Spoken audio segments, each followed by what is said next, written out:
Good morning అండి. Like welcome to government jobs portal.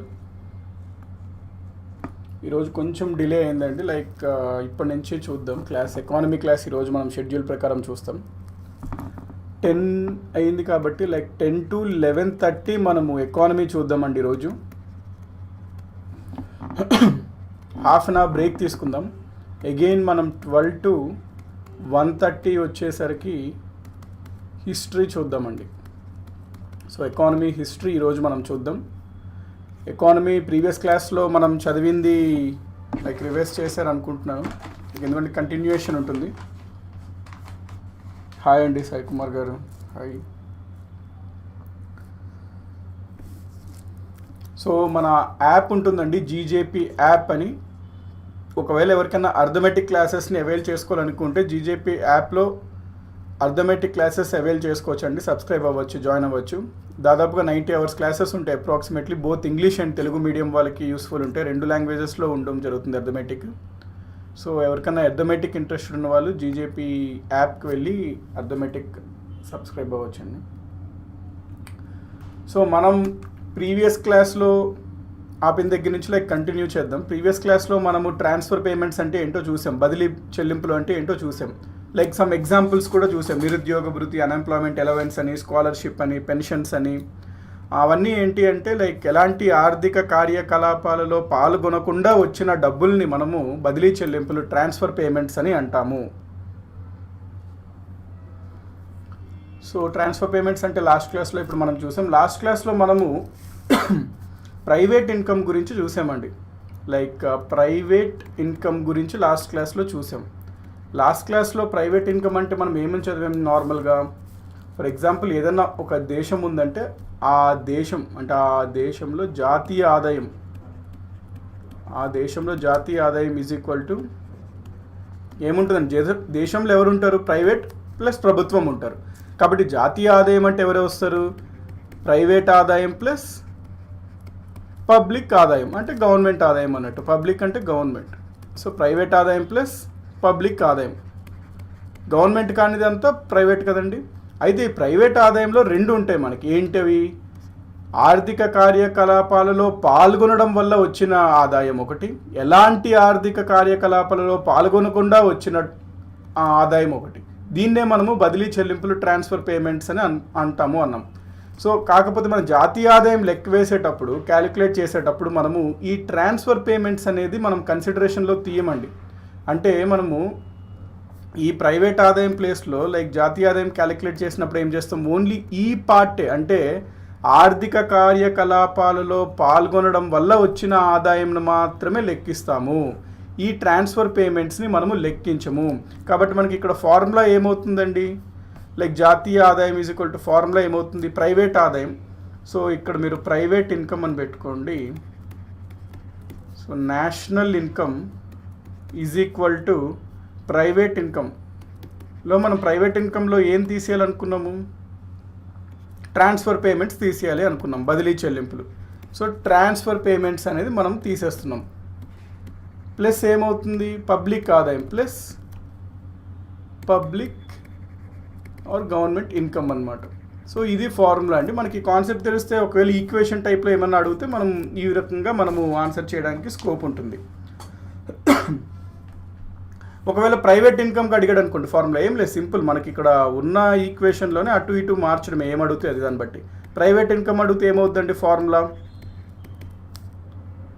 So ఒకవేళ private income అడిగితే national income minus, ఇప్పుడు minus transfer payments అటు వెళ్తే ఏమవుతుంది? ప్లస్ ట్రాన్స్ఫర్ పేమెంట్స్ అవుతుంది. Plus transfer payments minus public income అవుతుంది కదండి, మైనస్ పబ్లిక్ ఇన్కమ్.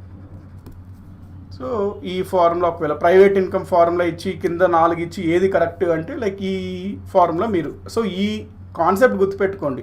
అంటే జాతీయ ఆదాయం అంటే జనరల్గా ఒక దేశంలో ఎవరు ఉంటారు? ప్రైవేట్ రంగం, పబ్లిక్ రంగం ఉంటారు. జాతీయ ఆదాయం వచ్చేసరికి ప్రైవేట్ ఆదాయంలో 2 రకాలు ఉంటాయి. దీన్ని మనం పరిగణంలోకి తీసుకోం కాబట్టి దీన్ని తీసివేయాలి ప్రైవేట్ ఆదాయం నుంచి. సో ప్రైవేట్ ఆదాయం నుంచి ట్రాన్స్ఫర్ పేమెంట్స్ని తీసివేస్తున్నాం, ప్లస్ పబ్లిక్ ఇన్కమ్. సో మనకు జనరల్గా ఫార్ములా ఏమడుతాడు, ప్రైవేట్ ఇన్కమ్కి ఫార్ములా ఏంటి అంటాడు. అప్పుడు ఈ ప్రైవేట్ ఇన్కమ్ ఇక్కడ నుంచి మిగతా వాటిని అటు తీసుకెళ్తే ఏమవుతుందండి, జాతీయ ఆదాయం ప్లస్ బదిలీ చెల్లింపులు మైనస్ ప్రభుత్వ ఆదాయం, దాన్ని మనం ప్రైవేట్ ఆదాయం అంటాం. సో ఈ ఫార్ములాస్ ఇది క్లియర్గా అంటే లైక్ నోట్ చేసుకోండి. సో ఇప్పుడు మనము ఈ కాన్సెప్ట్కి వెళ్దామండి. Like first concept of the day ఏంటి అంటే personal income plus disposable personal income. ఈ రెండింటి మధ్య అసలు ఈ రెండు అంటే ఏంటో చూస్తాం, ఈ రెండింటి మధ్యన తేడా కూడా ఏంటి డిఫరెన్స్ అనేది కూడా చూస్తాం. సో తెలుగులో మనము వ్యష్టి ఆదాయం అంటాం పర్సనల్ ఆదాయంకి, వ్యయార్హ ఆదాయం అంటాము డిస్పోజబుల్ పర్సనల్ ఇన్కమ్కి. సో ఫస్ట్ మనం పర్సనల్ ఇన్కమ్ గురించి మాట్లాడుకుంటే పర్సనల్ ఇన్కమ్కి ఫార్ములా రూపంలో ఏ విధంగా రాయొచ్చు, పర్సనల్ ఇన్కమ్ ఈజ్ ఈక్వల్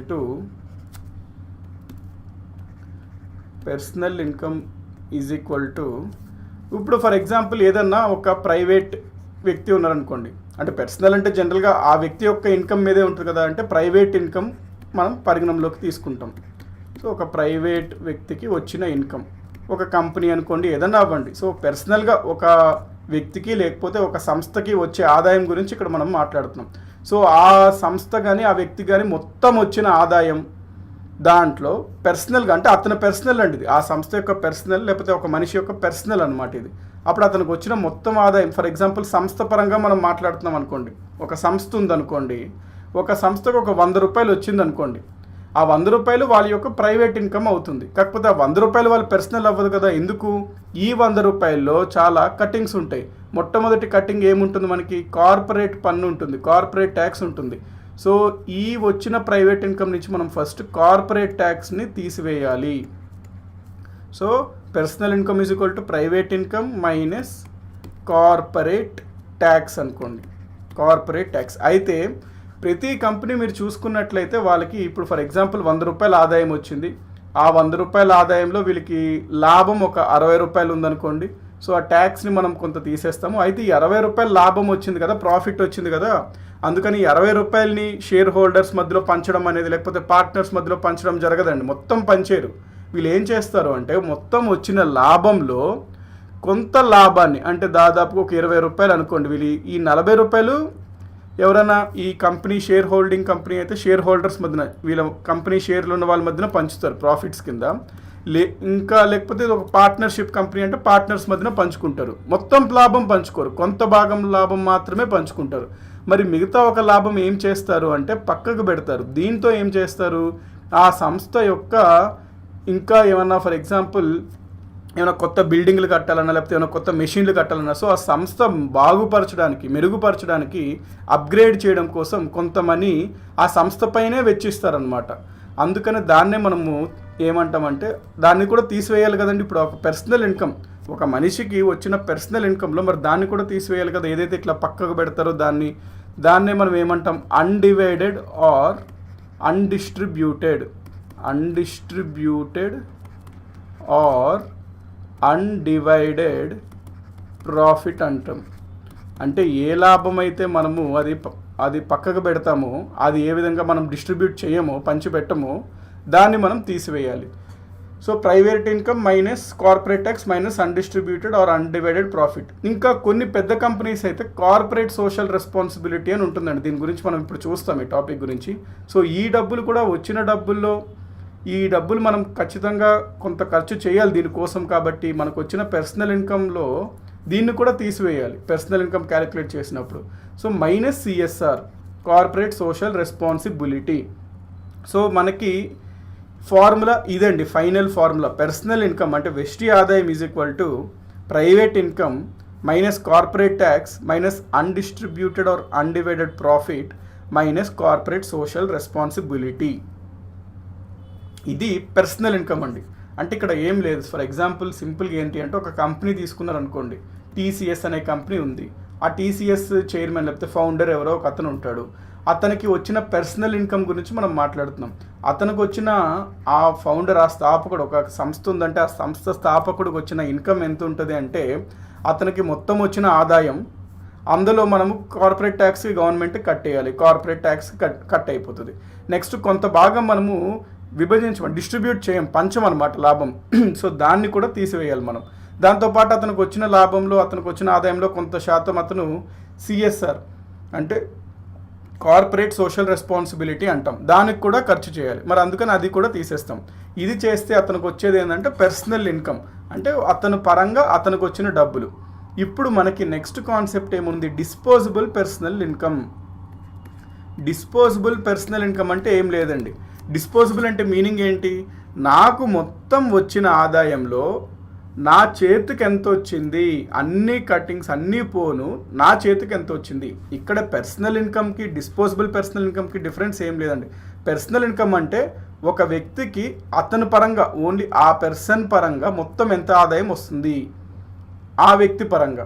అయితే ఇప్పుడు ఇతనికి ఇవన్నీ కట్టింగ్స్ పోను లైక్ ఇంత సమయం 100 రూపీస్ వచ్చింది అనుకోండి ఇతనికి. ఇప్పుడు ఇతని ఆదాయం ఎంత ఇక్కడ 100 రూపాయలు. ఇప్పుడు పర్సనల్ లెవెల్లో మనకి ఇతనికి 100 రూపాయలు వచ్చినప్పుడు అతను పర్సనల్ లెవెల్లో ఇన్కమ్ ట్యాక్స్ని కట్టుకోవాలి కదండి. ప్రొఫెషనల్ ట్యాక్స్ అంటే ఇప్పుడు ఫర్ ఎగ్జాంపుల్ అతను ఏమైనా ప్రొఫెషన్ చేస్తున్నాడు అనుకోండి, ప్రొఫెషనల్ ట్యాక్స్ ఉంటుంది, అన్ని మనం ట్యాక్స్ సిస్టంలో మాట్లాడతాము. సో ప్రొఫెషనల్ ట్యాక్స్ అని ఉంటుంది, ఇన్కమ్ ట్యాక్స్ అని ఉంటుంది.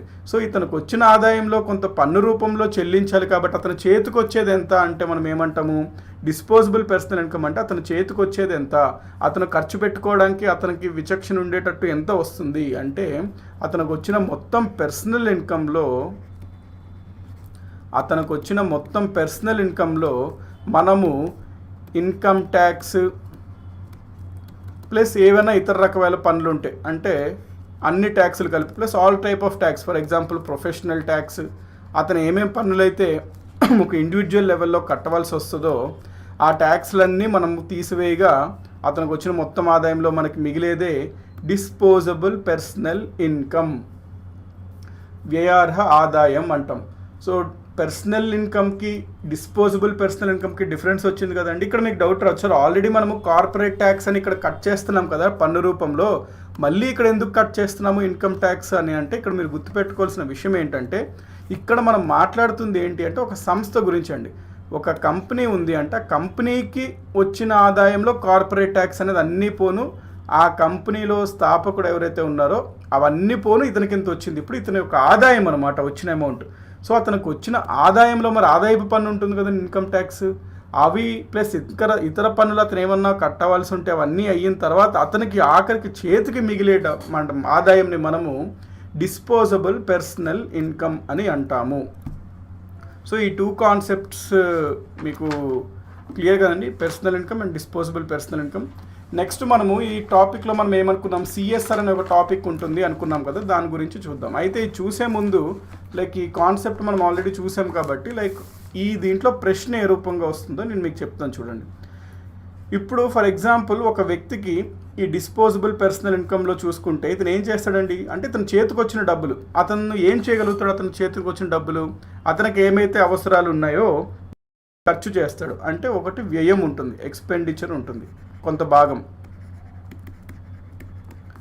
భాగం వ్యయం అంటాం, ఎక్స్పెండిచర్ ఉంటుంది. ఈ రిమైనింగ్ పార్ట్ అతనికి ఏముంటుందండి, పొదుపు ఉంటుంది. ఎంతైతే ఖర్చు పెట్టగా మిగిలింది అతనికి ఏముంటుంది, పొదుపు ఉంటుంది. దాన్నే మనం ఏమంటాము, సేవింగ్స్ అంటాము, పొదుపు. సో ఈ రెండు అతనికి ఏ రకంగా ఇష్టం ఉందో, అతను ఏ రకంగా ప్లానింగ్ ఉందో ఆ రకంగా ఈ రెండింటికి విభజించుకుంటాడు అతనికి వచ్చిన డిస్పోజబుల్ పర్సనల్ ఇన్కంలో. అయితే ఇక్కడ ప్రశ్న ఏమడుగుతాడు ఎగ్జామినేషన్స్లో అంటే ఇక్కడ నేను మీకు అడుగుతున్నా చూడండి. డిస్పోజబుల్ పర్సనల్ ఇన్కమ్ అంటే వ్యయార్హ ఆదాయం నుంచి, డిస్పోజబుల్ పర్సనల్ ఇన్కమ్ నుంచి ఎక్స్పెండిచర్ వ్యయాన్ని తీసివేస్తే, ఎక్స్పెండిచర్ని తీసివేస్తే వచ్చేది ఏమిటి, వ్యయాన్ని తీసివేస్తే వచ్చేది ఏమిటి అని ప్రశ్న అడుగుతాడు. సో ఆన్సర్ చేయడానికి ట్రై చేయండి. లైక్ ఇది కాన్సెప్ట్ అర్థమైతే చాలా సింపుల్ క్వశ్చన్ అండి. అదే మనకి కాన్సెప్ట్ తెలియకపోతే ఎగ్జామినేషన్ ఇది అడిగితే డిస్పోజబుల్ పర్సనల్ ఇన్కమ్ నుంచి ఎక్స్పెండిచర్ని తీస్తే ఏమొస్తుంది అబ్బా అని చాలా టఫ్ క్వశ్చన్లా అనిపిస్తుంది. కాకపోతే మనకి కాన్సెప్ట్ తెలుసు అంటే క్లియర్. సో ఇది చూడండి, ఆన్సర్ చేయడానికి ట్రై చేయండి.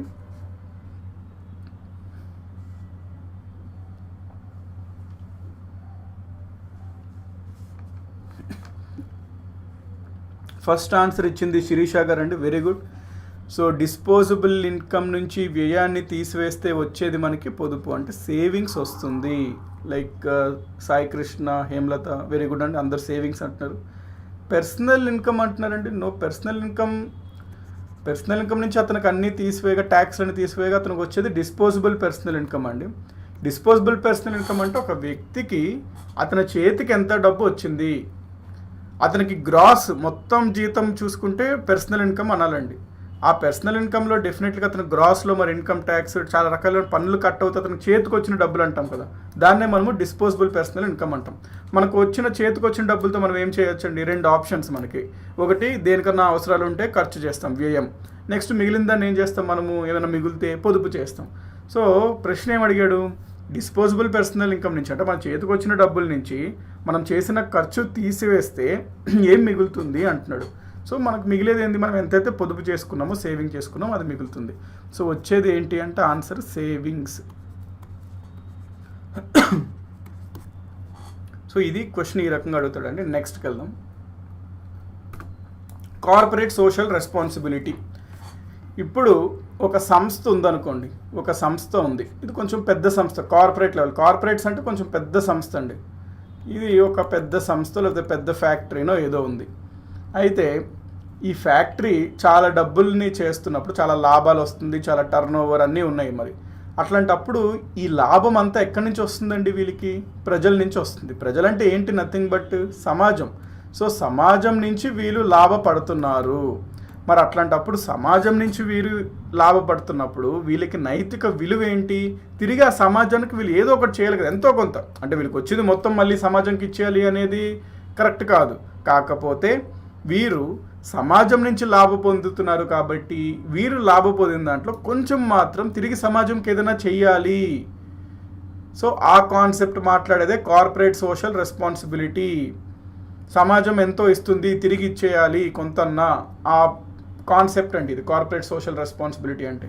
మనకి గవర్నమెంట్ ఆలోచించింది, ఈ రకమైన కాన్సెప్ట్ కొన్ని దేశాల్లో ఉంది, అయితే ఇది మన దేశంలో కూడా పెడదామా, పెడితే ఒకవేళ ఎట్లా పెడదాము, ఎంత శాతం పెడదాము, అవన్నీ ఆలోచించుకుంది. అవన్నీ ఆలోచించుకొని 2013లో ఒక చట్టం చేసింది. ఆ చట్టం పేరే corporate social responsibility act, CSR act అని మనం అంటాము. ఈ యాక్ట్ అమల్లోకి ఎప్పుడు వచ్చింది అంటే it came in to force from August 29, 2013. 2013 August 29 నుంచి సిఎస్ఆర్ చట్టం అనేది అమల్లోకి వచ్చింది. మరి ఏం చెప్తుంది సిఎస్ఆర్ చట్టము అంటే ఇక్కడ చూడండి. ఈ సిఎస్ఆర్ చట్టం అన్ని కంపెనీస్కి ఇవ్వలేదండి బాధ్యత. అంటే చిన్న చిన్న కంపెనీస్ ఉన్నాయనుకోండి, వాళ్ళకి వచ్చే ఆదాయమే కొంచెం, కాబట్టి మీకు వచ్చిన ఆదాయంలో సమాజం కొంత ఇవ్వండి అని చెప్పి చట్టం చేయడం అనేది కరెక్ట్ కాదు. హేతుబద్ధంగా ఉండాలి చేసిన చట్టాలు కూడా, అంటే రీజనబుల్గా ఉండాలి. అందుకనే వీరు ఏదైతే ఒక పెద్ద సంస్థ వాళ్ళకి ఆదాయం కానీ లాభం కానీ చూసుకుంటే చాలా ఎక్కువ శాతం వస్తుంది అన్నప్పుడే ఈ వర్తిస్తుంది. అయితే మరి ఎంత పెట్టారు లిమిట్స్ అంటే ఇక్కడ చూడండి, 3 కండిషన్స్ ఇచ్చారు. ఒకవేళ ఏదన్నా కంపెనీ యొక్క టర్న్ ఓవర్, చెప్తానండి టర్న్ ఓవర్ అంటే ఏంటో, అంటే ఈ చట్టం ఏం చెప్తుందో ఫస్ట్ చూద్దాం. ఏదన్నా ఒక కంపెనీ యొక్క టర్న్ ఓవర్ గనక ఒక సంవత్సరంలో 1 ఇయర్లో 1000 కోట్ల కన్నా ఎక్కువ ఉంటే, 1000 crores కన్నా ఎక్కువ ఉంటే, ఆర్ ఏదన్నా కంపెనీ యొక్క నెట్ వర్త్, ఇవన్నీ చెప్తానండి వీటి మీనింగ్స్.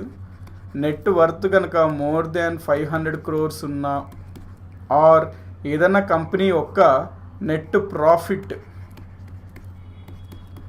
మోర్ దాన్ 5 crores ఉన్నా, ఈ సిఎస్ఆర్ అనేది వర్తిస్తుంది. ఈ కంపెనీస్కి మాత్రమే వర్తిస్తుంది అని చట్టం చేశారు. సో ఈ మీనింగ్ ఏంటి, ఫర్ ఎగ్జాంపుల్ ఒక కంపెనీ ఉందనుకోండి, ఏ అనే కంపెనీ ఉంది. ఈ ఏ అనే కంపెనీకి ఈ 3 కండిషన్లో ఏదో ఒకటి సాటిస్ఫై అవ్వాలండి సిఎస్ఆర్ పరిధికి రావాలంటే. అంటే ఈ 3 ఏదో ఒకటి సాటిస్ఫై అయినా ఆ కంపెనీ పైన సిఎస్ఆర్ అనేది వర్తిస్తుంది. సో అన్నీ వర్తించాలి అని లేదు, ఏదో ఒకటి వర్తిస్తే చాలు వీటన్నిటిలో. మరి ఏంటి ఒకదానికి తేడా అంటే, ఇప్పుడు ఫర్ ఎగ్జాంపుల్ టర్న్ ఓవర్ చూడండి. టర్న్ ఓవర్ అంటే మీనింగ్ ఏంటి అంటే, ఒక కంపెనీ ఉందంటే ఆ కంపెనీ ఉత్పత్తి చేయడం వల్ల వారికి లాభం, అంటే వాళ్ళకి మొత్తం డబ్బులు వస్తుంది కదండి, రెవెన్యూ అంటాం ఇంగ్లీష్లో. అంటే లాభం వాటి గురించి కాదండి, వాళ్ళకి వచ్చిన మొత్తం డబ్బులు ఎంత వస్తుంది సంవత్సరానికి. మొత్తం డబ్బులు అంటే అందులో ఎంతో ఉంటాయి కదండి, అందులో వాళ్ళకి ఎన్నో ఖర్చులు అవుతాయి, శాలరీస్ అవన్నీ ఉంటాయి కదంటే వాళ్ళకి అయిన ఖర్చు అవన్నీ పట్టించుకోకండి. టర్న్ ఓవర్ అంటే మీనింగ్ ఏంటంటే ఒక సంస్థ ఉంది, ఆ సంస్థకి ఒక సంవత్సరంలో మొత్తం ఎంత డబ్బులు చేకూరింది అనేది మాట్లాడితే టర్న్ ఓవర్ అంటాం. సో ఏదైనా కంపెనీ 1000 కోట్ల టర్న్ ఓవర్, 1000 కోట్లు దాటి టర్న్ ఓవర్ ఉందంటే మీనింగ్ ఏంటి, ఆ కంపెనీ యొక్క సంవత్సరం ఆదాయం అంటే మొత్తం వాళ్ళకి వస్తున్న డబ్బులు, ఇన్కమింగ్ డబ్బులు ఎంత అంటే 1000 కోట్లు. అందులో వాళ్ళకి మరి ఆబ్వియస్లీ ఖర్చులు ఉంటాయి, అవన్నీ మళ్ళీ వేరండి. వాళ్ళకి లాభం ఎంత, లాభం గురించి ఇక్కడ మనం మాట్లాడట్లే, వాళ్ళకి వచ్చిన టర్న్ ఓవర్ అంటే ఎంత రాబడి వస్తుంది వాళ్ళకి అనే దాని గురించే మాట్లాడితే టర్న్ ఓవర్. సో ఈ కంపెనీ యొక్క టర్న్ ఓవర్ 1000 కోట్లు ఉన్న ఏదైనా కంపెనీ సిఎస్ఆర్ పరిధిలోకి వస్తుంది. నెక్స్ట్ రెండోది కనుక మనం చూసినట్లయితే నెట్ వర్త్ అండి. Net worth more than 500 crores. Net worth అంటే ఏంటో చెప్తాను చూడండి. ఇక్కడ ఒక కంపెనీ బి ఉంది. ఈ కంపెనీ బి యొక్క మొత్తం ఇప్పుడు ఫ్యాక్టరీ పెట్టాలి, కంపెనీ ఉంది అంటే ఇక్కడ ల్యాండ్ ఉంటుంది కదండి, మళ్ళీ ఇక్కడ బిల్డింగ్స్ ఉంటాయి కదా వీరి కంపెనీవి, ప్లస్ ఆ బిల్డింగ్స్లో మెషిన్స్ కానీ కంప్యూటర్స్ కానీ అవన్నీ ఉంటాయి కదండి. సో స్థిర ఆస్తులు అంటాం. నెట్ వర్త్ అంటే ఆ కంపెనీ యొక్క ఆస్తులు ఎంత ఉన్నాయి. ఒకవేళ ఆ కంపెనీ ఆస్తులు కనుక 500 కోట్ల కన్నా ఎక్కువ ఉంటే, ఆ కంపెనీ ఆస్తులు అంటే ఏమొస్తాయండి, కంపెనీ యొక్క భూమి అంటే ల్యాండ్, బిల్డింగ్స్, మెషిన్స్, కంప్యూటర్స్, అవన్నీ వాళ్ళ యొక్క ఆస్తులు, నెట్వర్త్. ఏదైనా కంపెనీ యొక్క నెట్వర్త్ కనుక 500 కోట్ల కన్నా ఎక్కువ ఉంటే ఆ కంపెనీ కూడా సిఎస్ఆర్ పరిధిలోకి వస్తుంది. Next net profit. ఇక్కడ నెట్ ప్రాఫిట్ అంటే ఏంటో చెప్తాను చూడండి. ఫస్ట్ ప్రాఫిట్ అంటే ఏంటి, వాళ్ళకు వచ్చిన లాభం. ఫర్ ఎగ్జాంపుల్ ఒక కంపెనీ కింద కనుక్కున్నట్లు 1000 కోట్లు వచ్చింది అనుకోండి రాబడి. ఆ 1000 కోట్లలో వాళ్ళకి ఎన్ని ఖర్చులు ఉంటాయండి అంటే, ఫర్ ఎగ్జాంపుల్ ఎంప్లాయీస్కి శాలరీలు ఇవ్వాలి, ప్లస్ ఆ ఎలక్ట్రిసిటీ ఛార్జెస్, ప్లస్ ఏమైనా ఒకవేళ రెంటెడ్ దీంట్లో తీసుకుంటే ఆ rent charges. So n number of వాళ్ళకి ఎక్స్పెండిచర్స్ ఉంటాయి. అవన్నీ పోగా అంటే వాళ్ళకి వచ్చిన రాబడిలో మొత్తం ఖర్చులు తీసేయగా ఎంతైతే మిగులుతుందో దాన్ని మనము లాభం అంటాం, ప్రాఫిట్ అంటాం.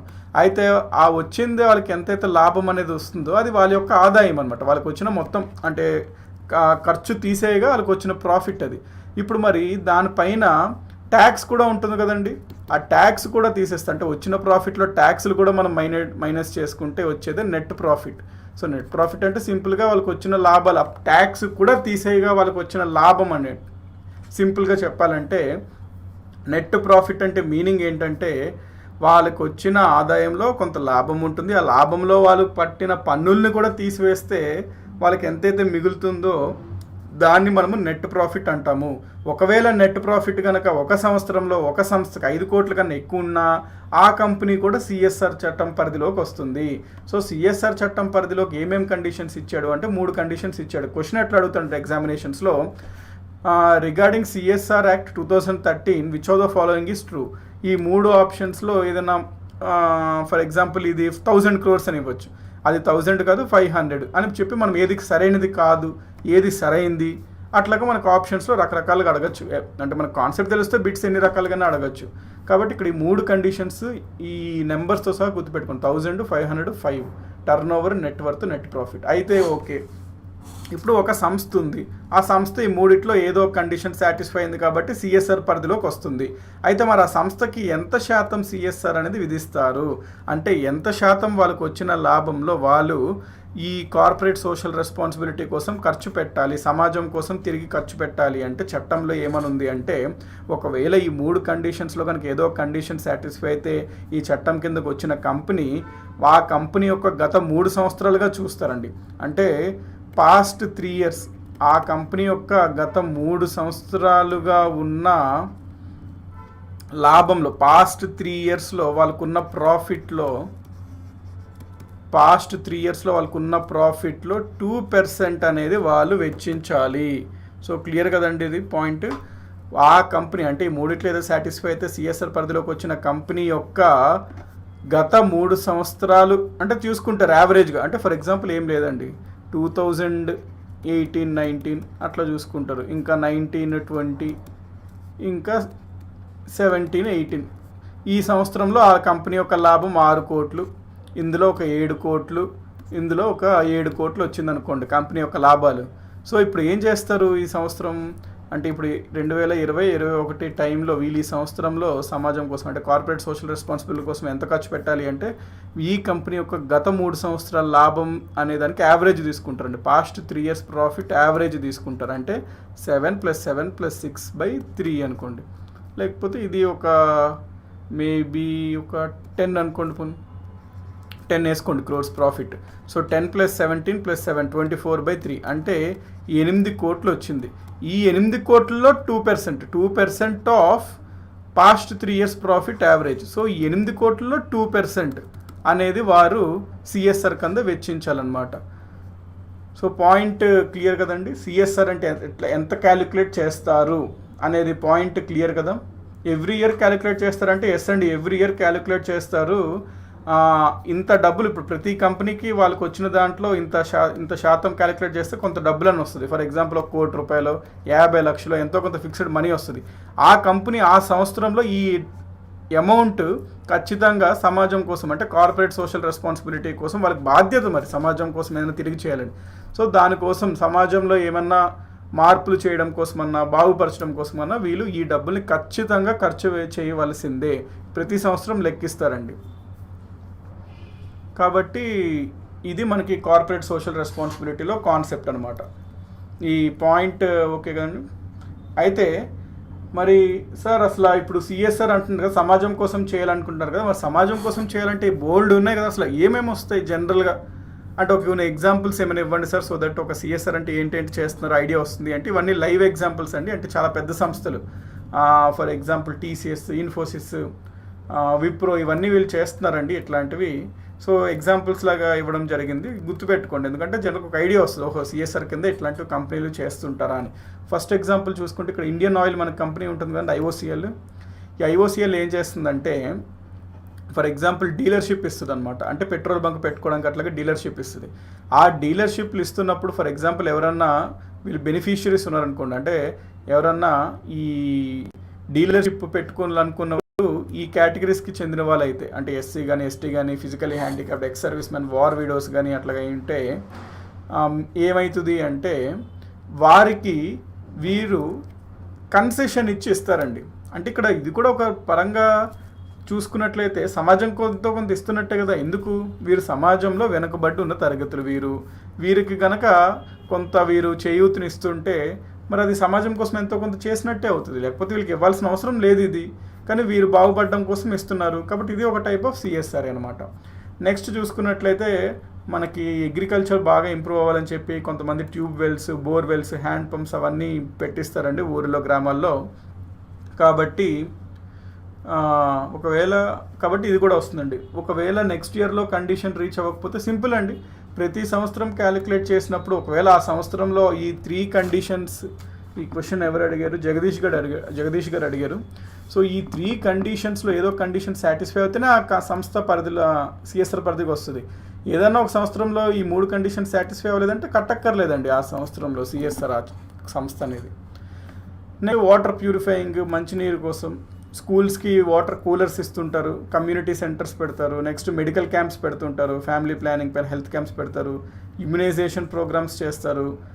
నెక్స్ట్ ఎయిడ్స్ అవేర్నెస్ కోసం వీళ్ళు ఏమైనా కార్యక్రమాలు చేయొచ్చు. నెక్స్ట్ ఇక్కడ చూసుకున్నట్లయితే టాటా, విప్రో, బిర్లా, ఎస్ఆర్ లాంటి పెద్ద పెద్ద కంపెనీస్ ఇట్లాంటివి చాలా చేస్తుంటారు అనమాట. ఇవన్నీ సిఎస్ఆర్ కింద వస్తుంటుంది, కార్పొరేట్ సోషల్ రెస్పాన్సిబిలిటీ కింద వస్తుంది. సో సిఎస్ఆర్ అనేది ఓకే అనుకుంటున్నా అండి. నెక్స్ట్ మనము జీడిపి క్యాలిక్యులేషన్ ఇన్ ఇండియాకి వెళ్ళిపోదామండి. ఇంపార్టెంట్ చాప్టర్ ఇది, GDP calculation in India. GDP అంటే మనం ఆల్రెడీ చదువుకున్నాము, జీడిపి అంటే ఏంటి అని, లైక్ ప్రీవియస్ క్లాసెస్లోనే. సో మనకంతా కంటిన్యూషన్ ఉంటుందండి, అందుకని ఆ ఫ్లో కంటిన్యూషన్ అయితే మిస్ అవ్వద్దు. అంటే రెగ్యులర్గా అప్డేట్ చేసేసుకోండి ఏదైతే మనం టాపిక్స్ చూసుకుంటున్నామో. సో జీడిపి అనేది మనము ఏంటో చూసాం. ఒక సంవత్సరంలో ఒక భౌగోళిక ప్రాంతంలో, అంటే ఒక దేశంలో తీసుకుంటాం, ఇప్పుడు దేశాలు భౌగోళిక ప్రాంతాలు కాబట్టి ఒక సంవత్సరంలో ఒక భౌగోళిక ప్రాంతంలో ఉత్పత్తి అయిన అంతిమ ఒక final goods and services market value, market prices, market ధరల్లో వెచ్చిస్తే వచ్చేది జీడిపి అనమాట. అయితే జీడిపిని మనము ఎట్లా లెక్క పెడతాము, అసలు మనకి ఆ జీడిపి లెక్కించడం అనేది హిస్టరీ, అంటే చరిత్రపరంగా మనం ఏ రకంగా చేస్తూ వస్తున్నాము, సో దాని గురించి లైక్ కంప్లీట్ ఇన్ఫర్మేషన్ అనేది చూద్దామండి. అవినాష్ గారు స్టక్ అవుతుంది అంటున్నారు. సో లైక్ ఇక్కడ అనుకుంటున్నాను, లైక్ ఎజ్యూమ్ చేసుకుంటున్నాను, అంటే ఈ స్లైడ్ ఏమైనా స్టక్ అయిందా. సో లైక్ సిఎస్ఆర్ అంటే ఎగ్జాంపుల్స్ ఇవి, లైక్ బిగ్ కంపెనీస్ ఇట్లాంటివి చాలా చేస్తున్నాయి అంటున్నారు. అంటే ఇవన్నీ ఎగ్జాంపుల్స్ అనమాట సమాజం కోసం చేసేది. సో స్టక్ ఇప్పుడైతే బాగానే ప్లే అవుతుందని ఎక్స్పెక్ట్ చేస్తున్నాం. జీడిపి క్యాలిక్యులేషన్ ఇండియా చూసుకుంటే మన ఇండియాలో మొట్టమొదటిసారిగా ఈ పాయింట్స్ నోట్ చేసుకోండి. ఇండియాలో మొట్టమొదటిసారిగా చూసుకున్నట్లయితే 1934 సంవత్సరం గురించి మాట్లాడాలి మనం. ఎందుకు అంటే ఈ సంవత్సరంలో ప్రపంచంలోనే, అంటే వరల్డ్లోనే, ప్రపంచంలోనే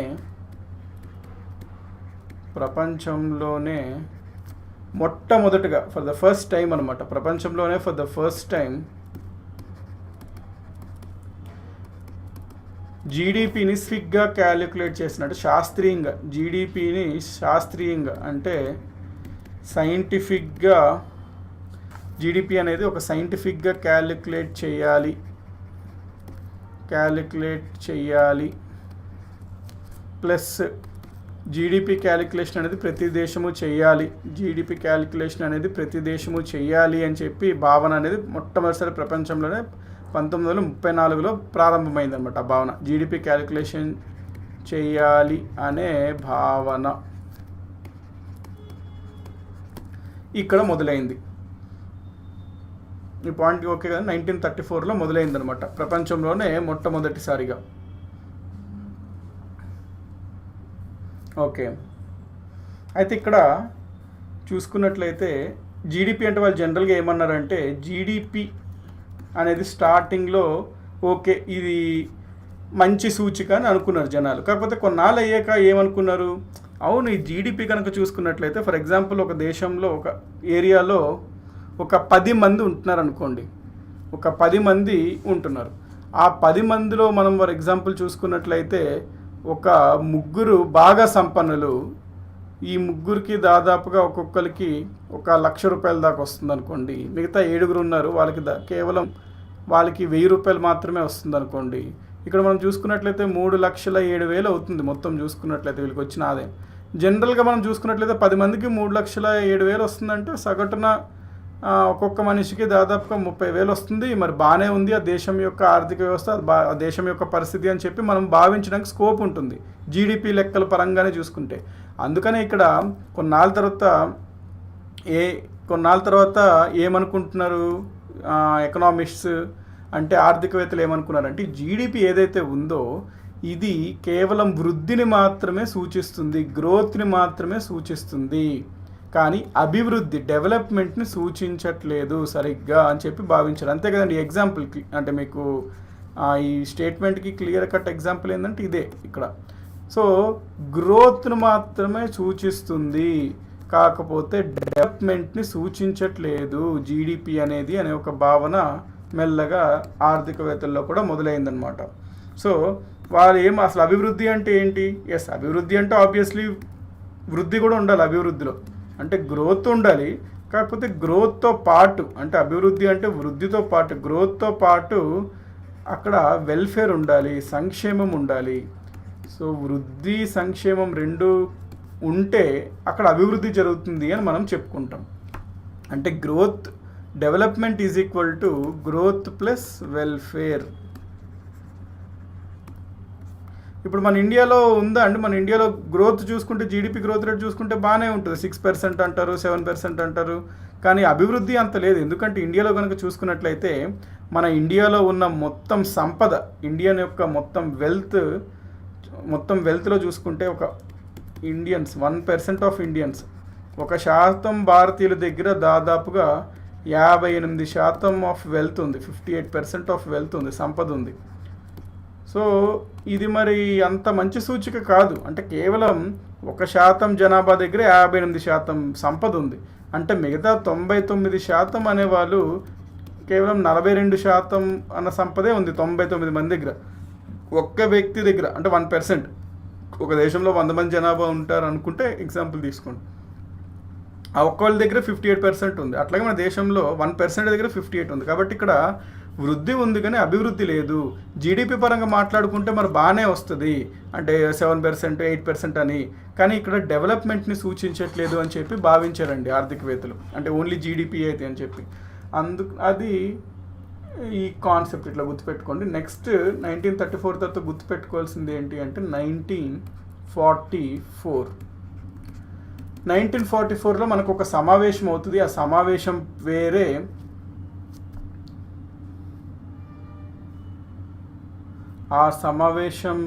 వేరే, Bretton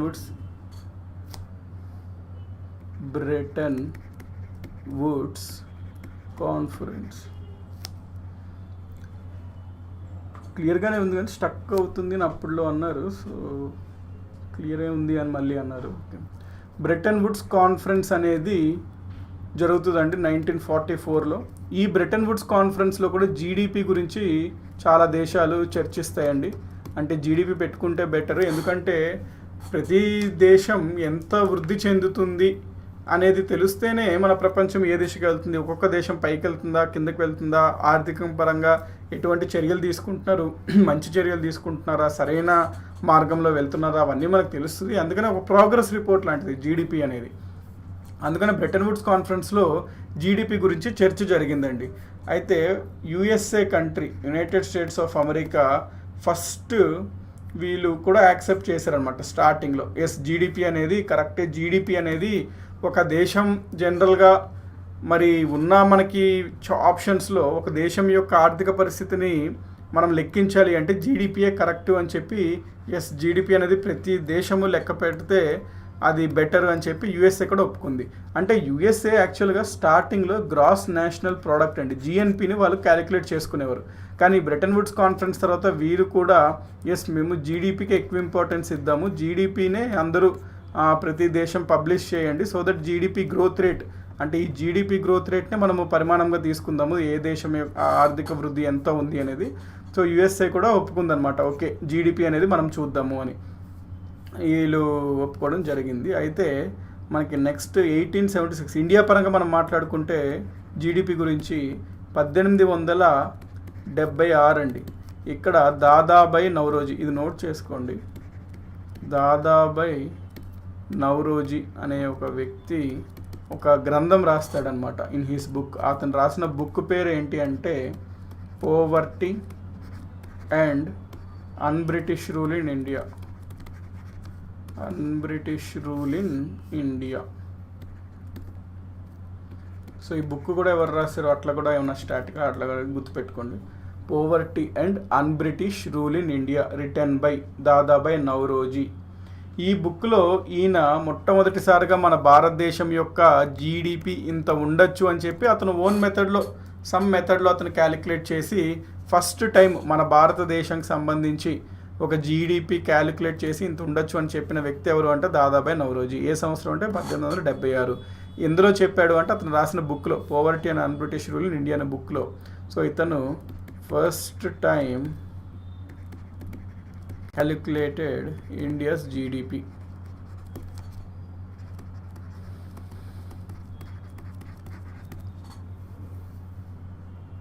next 1860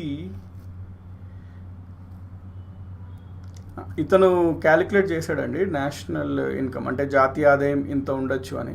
so Dadabhai Naoroji అన్నతనే జీడిపి క్యాలిక్యులేట్ చేశాడు. అట్ ద సేమ్ టైం మన దేశం యొక్క జాతీయ ఆదాయం నేషనల్ ఇన్కమ్ కూడా క్యాలిక్యులేట్ చేయడం జరిగింది. అయితే ఎగ్జామినేషన్లో అది ఎంత ఉండేది అని చెప్పాడు అని కూడా అడగచ్చండి, మనం ఎక్స్పెక్ట్ చేయొచ్చు ఎగ్జామినర్ అడగచ్చు అని చెప్పి. అందుకనే ఇది కూడా గుర్తుపెట్టుకోండి ఇక్కడ పాయింట్స్. ఇక్కడ అతను చెప్పిన దాని ప్రకారం ఏంటంటే దాదాబాయి నౌరోజీ గారు చెప్పిన దాని ప్రకారం ఆ సమయంలో పాపులేషన్ జనాభా 17 కోట్లు ఉండేదంటండి. గుర్తుపెట్టుకోండి ఈ నెంబర్స్. జనాభా మన భారతదేశంలో 17 కోట్లు ఉండేది. అయితే నేషనల్ ఇన్కమ్ జాతీయ ఆదాయము అప్పుడు 340 కోట్లు దాదాపుగా ఉండొచ్చు అని చెప్పాడు ఆయన. సో నేషనల్ ఇన్కమ్ వచ్చేసరికి, ఆ జాతీయ ఆదాయం వచ్చేసరికి 340 కోట్లు, పాపులేషన్ జనాభా వచ్చేసరికి 17 కోట్లు అని చెప్పాడు. సో తలసరి ఆదాయం పెర్ క్యాపిటా ఇన్కమ్ అంటే ఏంటి, మొత్తం వచ్చిన దేశం జాతీయ ఆదాయంలో ఎంతమంది జనాభా ఉన్నారు అని. అది చేస్తే ఏమొస్తుంది, ఒక్క వ్యక్తి యొక్క ఆదాయం ఎంత అనేది తెలుస్తుంది. So per capita income is equal to national income by population, that is 340 crores by 17 crores, that is 20 రూపాయలు. సో అప్పటి రోజుల్లో సగటు ఒక తలసరి ఆదాయం 20 రూపాయలు ఉంది అని ఆయన చెప్పాడు అనమాట. ఆయన చెప్పిన నెంబర్స్ ఇవన్నీ, సో గుర్తుపెట్టుకోవాలి ఆ సమయంలో అప్పుడులో లెక్కించిన ఫ్యాక్ట్స్ ఇవి. సో ఈ పాయింట్ ఓకే కదండి. నెక్స్ట్ ఇక్కడ ఇంకో పాయింట్ కూడా నోట్ చేసుకోండి. 1876 అయిపోయింది కదండి. నెక్స్ట్ గుర్తుపెట్టుకోవాల్సిన ఇయర్ 1925 to 29 అనమాట. సో ఈ సమయంలో కనుక మనం చూసుకున్నట్లయితే VKRV రావ్ ఇతను ఒక బుక్ రాశాడండి. ఈ బుక్ పేరు కూడా గుర్తుపెట్టుకోండి ఎవరు రాశారు అనేది. ఇతను రాసిన బుక్ పేరు ఏంటంటే an essay on India's national income.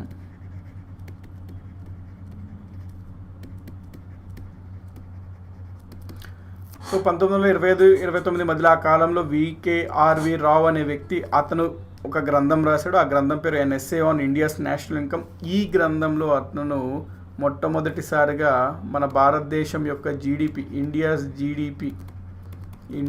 జీడిపిని సైంటిఫిక్గా శాస్త్రీయంగా లెక్కించాడు. ఈ పాయింట్ ఇంపార్టెంట్ ఈ వర్డ్, ఎందుకంటే మనం ముందేం చదివాము, దాదాబాయి నవరోజీ గారు మన భారతదేశంలోనే మొట్టమొదటిసారిగా జీడిపిని లెక్కించారు అన్నాం.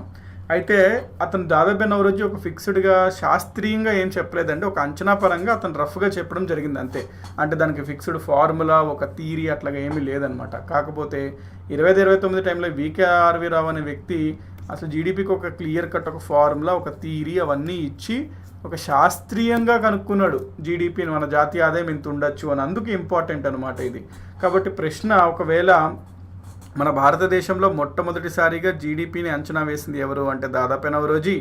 మన భారతదేశంలో జీడిపిని మొట్టమొదటిసారిగా శాస్త్రీయంగా లెక్కించింది ఎవరు అంటే VKRV రావు అని మనం ఆన్సర్ చేయాలి. సో ఈ పాయింట్ ఇక్కడ ఓకే కదండి. నెక్స్ట్ ఇంకొక పాయింట్ మీరు ఏం నోట్ చేసుకోవాలనుకుంటే 1949కి వద్దాం. ఇప్పుడు ఈ 1949లో ఒక కమిటీ వేసిందనండి గవర్నమెంట్. ఆ కమిటీ పేరు అంటే ఇప్పుడు ఈ బ్రెటన్ వుడ్స్ కాన్ఫరెన్స్ అయింది కదండి 44లో, దాంట్లో భారతదేశం కూడా పాల్గొన్నారు. వీరు కూడా అవునా జీడిపిని లెక్కించాలి మరి కరెక్టే అని చెప్పి మనం కూడా ఒప్పుకున్నాం. సో అదంతా అయిన తర్వాత మనకు స్వాతంత్రం వచ్చింది. అది అయిన తర్వాత అంటే మనం బ్రిటిషర్స్ తరఫున మనం పాల్గొన్నాం ఇక్కడ. సో అప్పటికి ఇంకా స్వాతంత్రం రాలేదు కాబట్టి. సో ఇండిపెండెన్స్ వచ్చేసిన తర్వాత 1949లో మనం కూడా జీడిపిని లెక్కించాలి. అయితే ఏ రకంగా లెక్కించాలి, దానికోసం ఒక కమిటీని ఏర్పాటు చేద్దాము అని చెప్పి 1949లో నేషనల్ ఇన్కమ్ ఎస్టిమేట్స్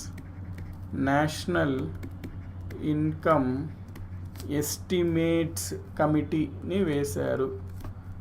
ఎస్టిమేట్స్ కమిటీని వేశారనమాట.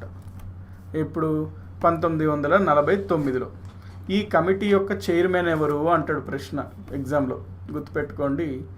ఈ 1949లో వేసిన నేషనల్ ఇన్కమ్ ఎస్టిమేట్స్ కమిటీ యొక్క చైర్మన్ వచ్చేసరికి ప్రముఖ ఆర్థికవేత్త PC మహలనోబిస్.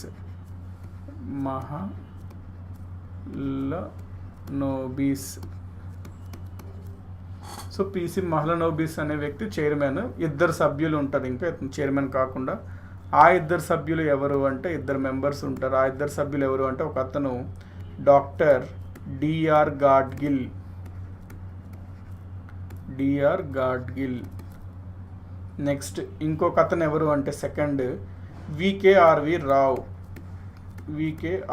రావ్. సో ఈ ముగ్గురు ఉన్న కమిటీ అండి ఇది, 3 సభ్య committee, national income estimates committee, జాతీయ ఆదాయ అంచనా కమిటీ. సో ఈ కమిటీ అనేది జనరల్గా ఏం చెప్పిందంటే ఇప్పుడు జీడిపి లెక్కించాలి, అది డెఫినెట్గా మనకు అవసరము. ఎందుకంటే మనము ఎంత వృద్ధి చెందుతున్నామో అనేది తెలియాలి, ఏ మార్గంలో చెందుతున్నామో అనేది తెలియాలి, మనం లెక్కించుకోవాలి మన డెవలప్మెంట్ని ఎకనామికల్గా అని చెప్పి ఇతను జస్ట్ జీడిపిని క్యాలిక్యులేట్ చేయాలి ఎవ్రీ ఇయర్లో. అయితే మరి అది చేయడం కోసం ఒక ప్రత్యేకమైన సంస్థను ఏర్పాటు చేసి ఆ సంస్థకి బాధ్యత ఇవ్వాలి, ఆ సంస్థ లెక్కించాలి, ఒక సంస్థని స్థాపించండి అని చెప్పారనమాట ఈ కమిటీ. సో దాంట్లో భాగంగానే 1949లో మనము ఈ కమిటీ ఇచ్చిన పాయింట్స్గానే మనము 1949లో మనం ఏం చేసామంటే సెంట్రల్ స్టాటిస్టికల్ ఆర్గనైజేషన్ని ఏర్పాటు చేశాము, CSO అంటాము.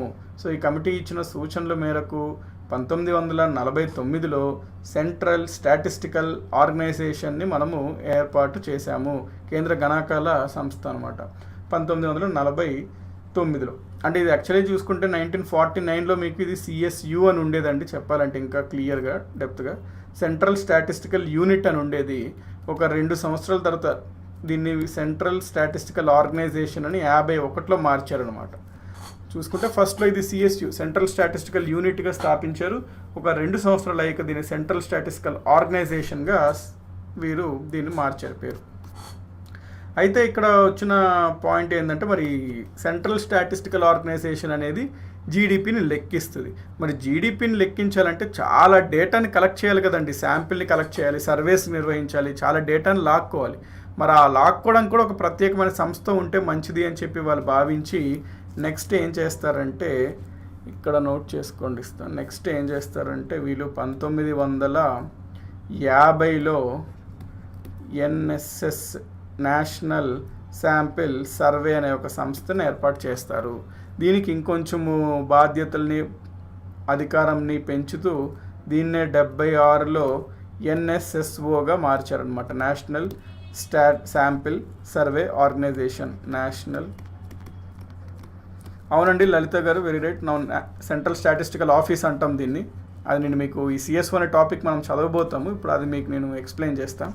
ఇప్పుడైతే దాన్ని సెంట్రల్ స్టాటిస్టికల్ ఆర్గనైజేషన్ని సెంట్రల్ స్టాటిస్టికల్ ఆఫీస్ అంటాము. వెరీ గుడ్, అంటే మీరు బాగానే చెప్పారు. So national sample survey organisation అండి ఇది, ఆర్గనైజేషన్. సో 70 ఇది ఏం చేస్తుంది, శాంపిల్ సర్వే అంటే డేటాను కలెక్ట్ చేస్తుంది, కలెక్ట్ చేసి CSOకి ఇస్తుంది. CSO చాలా సైంటిఫిక్గా జీడిపిని క్యాలిక్యులేట్ చేస్తుంది. ఇది జరిగే ప్రాసెస్ అనమాట. సో ఇవన్నీ నోట్ చేస్తున్నారు కదండి. నెక్స్ట్ మనము ఇక్కడికి వెళ్దాం. సెక్టర్స్ ఆఫ్ ద ఎకానమీకి వెళ్ళే ముందు మీకు ఇక్కడ యాక్చువల్గా ఏమైందంటే, ఈ మెహ్లనోబిస్ కమిటీ వేశారు కదండి, నేషనల్ ఇన్కమ్ ఎస్టిమేట్స్ కమిటీ. మెహ్లనోబిస్ వాళ్ళ కమిటీ ఉంది కదా, 1949లో వేసింది. ఈ కమిటీ ఏమని సూచించారంటే, వీళ్ళు రిపోర్ట్ ఇచ్చారు. రిపోర్ట్ ఇచ్చిన తర్వాత వీళ్ళు ఏమని సూచించారంటే, చూడండి మనము జీడిపిని లెక్కించాలి అంటే ఒక బేస్ ఇయర్, ఒక ఆధార సంవత్సరం అనేది మనం తీసుకోవాలి అని చెప్పి భావించారు. సో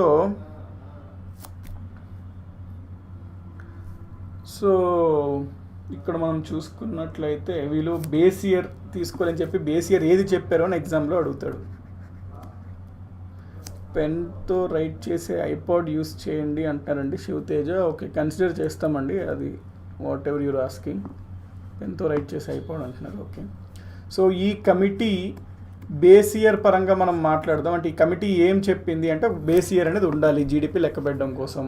అయితే ఈ కమిటీ ఏ బేస్ ఇయర్ని సూచించింది అనేది మనకి ఎగ్జామ్స్లో అడుగుతాడు. నేను మీకు ఆల్రెడీ బేస్ ఇయర్ కాన్సెప్ట్ చెప్పానండి, ఆధార సంవత్సరం అనేది. సో ఫస్ట్ టైం మనం బేస్ ఇయర్ని ఏ సంవత్సరం పెట్టుకున్నాం ఎవరైనా చెప్తారండి? లైక్ ఎవరైనా ఆన్సర్ చేయడానికి ట్రై చేస్తారు. ఆల్రెడీ చూసాం మనం వరుసగా ఏ బేస్ ఇయర్స్ మనకి ఏముండేవని. సో ఫస్ట్ టైం అంటే ఈ కమిటీ చెప్పిందనమాట, ఈ సంవత్సరాన్ని బేస్ ఇయర్గా పెట్టుకోండి అని. దాని తర్వాత ఎప్పటికప్పుడు మారుస్తూ వస్తుంటాము. సో ఆబ్వియస్లీ ఇది మొట్టమొదటి బేస్ ఇయర్ అవుతుంది మన భారతదేశానికి స్వాతంత్రం వచ్చిన తర్వాత. సో ఇది ఏ ఇయర్ అవుతుంది అనేది ఎవరైనా ఆన్సర్ చేయడానికి ట్రై చేయండి.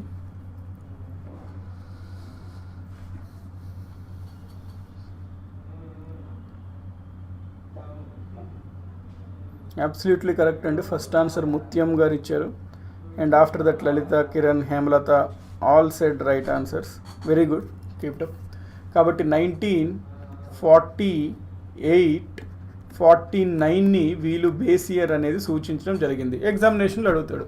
1949లో ఏర్పాటు చేసిన మెహ్లనోబిస్ అధ్యక్షతన ఏర్పాటు చేసిన నేషనల్ ఇన్కమ్ ఎస్టిమేట్స్ కమిటీ ఏ సంవత్సరాన్ని బేస్ ఇయర్గా సూచించింది? 1948-49. సో ఈ పాయింట్ అయితే ఈ కమిటీ ఏమని సూచించిందంటే అండి, మన ఆర్థిక వ్యవస్థని, మన ఎకానమీని 3 సెక్టార్స్గా విభజించాలి, 3 భాగాలుగా విభజించండి మన ఆర్థిక వ్యవస్థని అని చెప్పి వీళ్ళు సూచించడం జరిగింది. సో వీళ్ళు సూచన మేరకే మనము మన ఆర్థిక వ్యవస్థని, మన ఎకానమీని 3 సెక్టార్స్గా విభజిస్తాము. ఏంటేంటి అవి అంటే, 1 ప్రైమరీ సెక్టర్,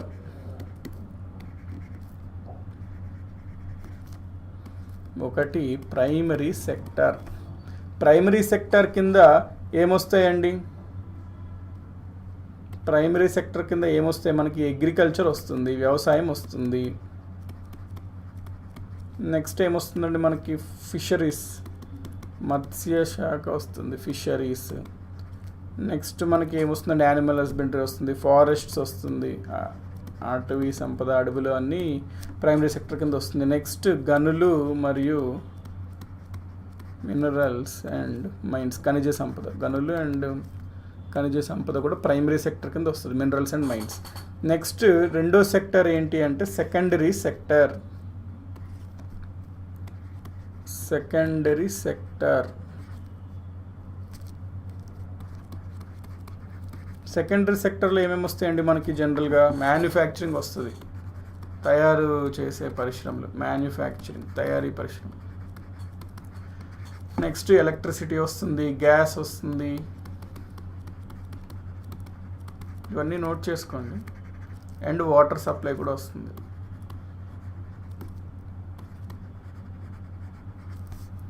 నెక్స్ట్ ఇది కూడా ఇంపార్టెంట్ అండి, కింద ఏ శాఖలో వస్తుంది, ఏ సెక్టర్ కింద వస్తుంది అని అడగచ్చు మేబీ ఎగ్జామ్లో. నెక్స్ట్ కన్స్ట్రక్షన్ కూడా మనకి సెకండరీ కిందే వస్తుంది. ఆ తర్వాత మూడో శాఖ ఏంటి అంటే టెరిషరీ సెక్టర్.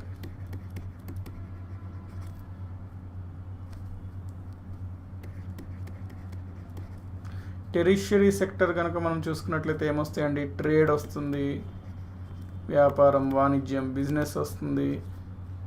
నెక్స్ట్ ట్రాన్స్పోర్ట్ వస్తుంది. నెక్స్ట్ బ్యాంకింగ్ వస్తుంది. నెక్స్ట్ ఇన్సూరెన్స్ వస్తుంది. ఇవన్నీ టెరిషరీ సెక్టర్ కింద వస్తాయి. అయితే ఇదొక రకమైన విభజన అండి మన ఆర్థిక వ్యవస్థని. ఇట్లాగే సేమ్ చిన్న మైనర్ డిఫరెన్స్తో ఇంకొక రకంగా కూడా విభజిస్తారు. దాన్నే మనం ఏమంటామంటే ఫస్ట్ది అగ్రికల్చర్ సెక్టర్, వ్యవసాయ రంగం అంటాం. అగ్రికల్చర్ సెక్టర్, దీన్ని మనము వ్యవసాయ రంగం అంటాము. చెప్తానండి ఏంటి డిఫరెన్స్ దీనికి దానికని. నెక్స్ట్ మనము పారిశ్రామిక రంగం, ఇండస్ట్రియల్ సెక్టర్ అంటాం.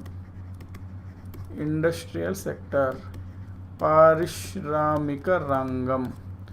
నెక్స్ట్ మూడోది వచ్చేసరికి మనకి సేవా రంగం, అంటే సర్వీస్ సెక్టర్, సేవా రంగం. సో ఈ రకంగా కూడా విభజిస్తుంటారు జనరల్గా ఆర్థిక వ్యవస్థని.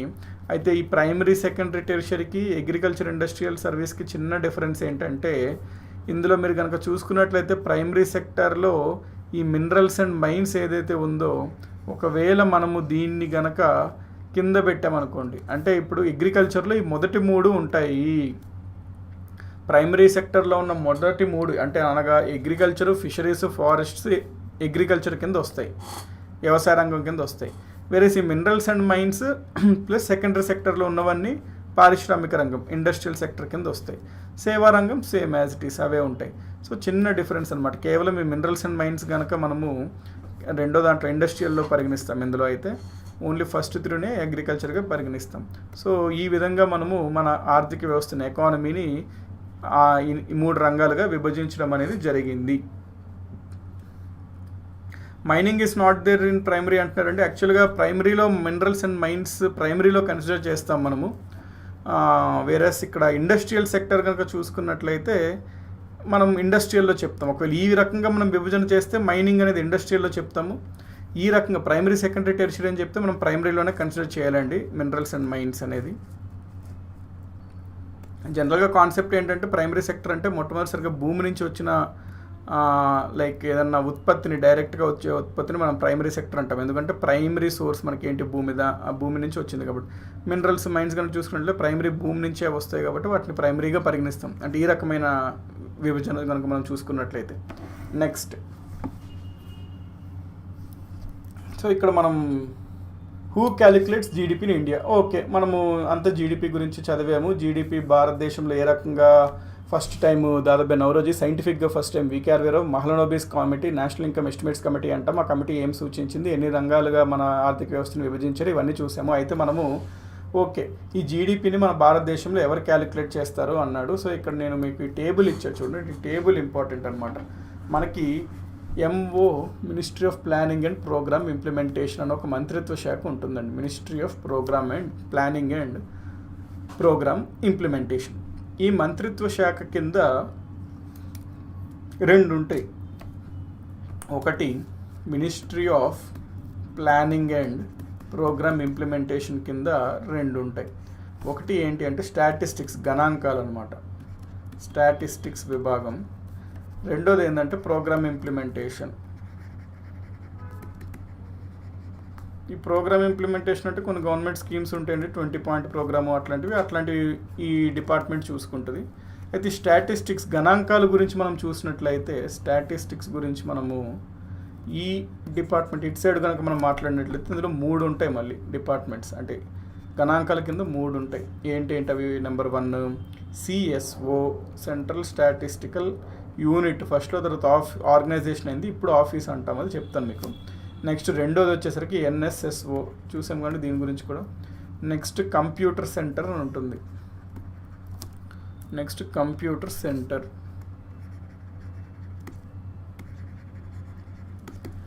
సో ఈ 3 స్టాటిస్టిక్స్కి సంబంధించి చూసుకుంటే వీళ్ళు జీడిపి క్యాలిక్యులేషన్లో ఈ 3 ఇన్వాల్వ్ అవుతారనమాట. ఫైనల్గా సిఎస్ఓ అనేది పబ్లిష్ చేస్తుంది జీడిపి లెక్కలు. సో మన భారతదేశంలో జీడిపిని ఎవరు లెక్కిస్తారు అంటే సిఎస్ఓ లెక్కిస్తుంది. సిఎస్ఓ ఎప్పుడు ఫార్మ్ అయింది అని అడుగుతాడు. అంటే present CSO, central statistical office కనుక మనం చూసుకున్నట్లయితే మే 2, 1951. హెడ్ క్వార్టర్స్ ఎక్కడ ఉంది అంటాడండి. ఇది బిఫోర్ సెంట్రల్ స్టాటిస్టికల్ ఆర్గనైజేషన్ అనేది, ఇప్పుడు సెంట్రల్ స్టాటిస్టికల్ ఆఫీస్. ఇది హెడ్ క్వార్టర్స్ ఎక్కడ ఉందని కూడా ఎగ్జామ్లో అడగచ్చు. ఢిల్లీ అని మీరు పెట్టవాలి. హెడ్ క్వార్టర్స్ వచ్చేసరికి ఢిల్లీ ఏర్పడింది వచ్చేసరికి మే 2, 1951 సిఎస్ఓ అనమాట. అయితే ఇక్కడ మీరు చూడండి, అంటే ఇంత డీటెయిల్గా అవసరం లేదు. లైక్ ఇక్కడ మీరు చూసుకున్నట్లయితే 2 ఉంటాయి, ప్రోగ్రామ్ ఇంప్లిమెంటేషన్ ఒకటి, స్టాటిస్టిక్స్ ఒకటి. స్టాటిస్టిక్స్లో మళ్ళీ 3 ఉంటాయి, కంప్యూటర్ సెంటర్, సిఎస్ఓ, ఎన్ఎస్ఎస్ఓ. ఈ ఎన్ఎస్ఎస్ఓ కింద డిఫరెంట్ చిన్న డివిజన్స్ ఉంటాయండి, ఒక్కొక్కరు ఒక్కొక్క పని చేస్తుంటారు. సో ఒక్కొక్కరు ఒక్కొక్క పని చేస్తుంటారండి ఇందులో. ఇవన్నీ మీరు ఏం గుర్తుపెట్టుకోకర్లేదు. ఫర్ ఎగ్జాంపుల్ వీళ్ళు డేటా ప్రాసెసింగ్, కోఆర్డినేషన్, పబ్లికేషన్ అట్లాగా. సిఎస్ఓలో చూసుకుంటే national accounts division, industrial statistics, social statistics, training, ఇవన్నీ అని. అయితే ఇండస్ట్రియల్ స్టాటిస్టిక్స్ ఉంది చూడండి, ఈ ఇండస్ట్రీస్ పరంగా ఈ డిపార్ట్మెంట్, ఈ డివిజన్ అనేది ఇండస్ట్రీస్ పరంగా లెక్కలు, అంటే ఇండస్ట్రీలో ఎంత ఉత్పత్తి అయ్యింది, ఎంత దాని నుంచి డబ్బులు వచ్చినాయి, ఆ రకంగా ఇండస్ట్రీస్ పరంగా లెక్కలు వేసేది ఐఎస్డి అంటాం, అంటే ఇండస్ట్రియల్ స్టాటిస్టిక్స్ డివిజన్. సిఎస్ఓలోనే ఇది ఒక భాగం అనమాట. అయితే దీని హెడ్ క్వార్టర్స్ వచ్చేసరికి, industrial statistics division head quarters వచ్చేసరికి కలకట్టాలో ఉంటుందండి. అంటే ఓవరాల్గా సిఎస్ఓ హెడ్ క్వార్టర్స్ ఢిల్లీ, కానీ అందులో భాగమైన ఒక భాగం ఇండస్ట్రియల్ స్టాటిస్టిక్స్ భాగం యొక్క ఆఫీస్ ఎక్కడంటే కలకట్టాలో ఉంటుంది. సో ఇది లైక్ ఆర్గనైజేషన్ టేబుల్ అండి. Next national statistical commission, important అండి ఇది. దీని గురించి నేను మీకు ఎక్స్ప్లెయిన్ చేస్తాను. అంటే ఇవన్నీ జీడిపి క్యాలిక్యులేషన్ గురించేనండి, లైక్ ఆర్డర్లో మనం చూస్తున్నాం జీడిపి క్యాలిక్యులేషన్ గురించే.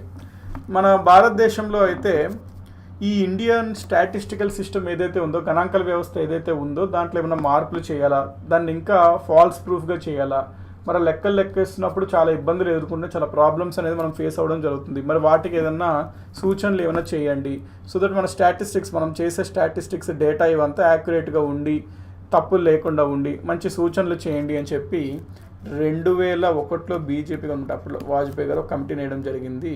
సో 2001లో government setup Rangarajan commission, important. So government setup Rangarajan commission to review Indian statistical system.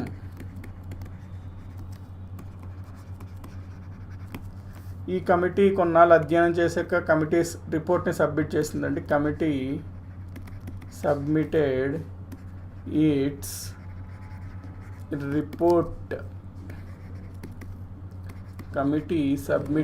It's report.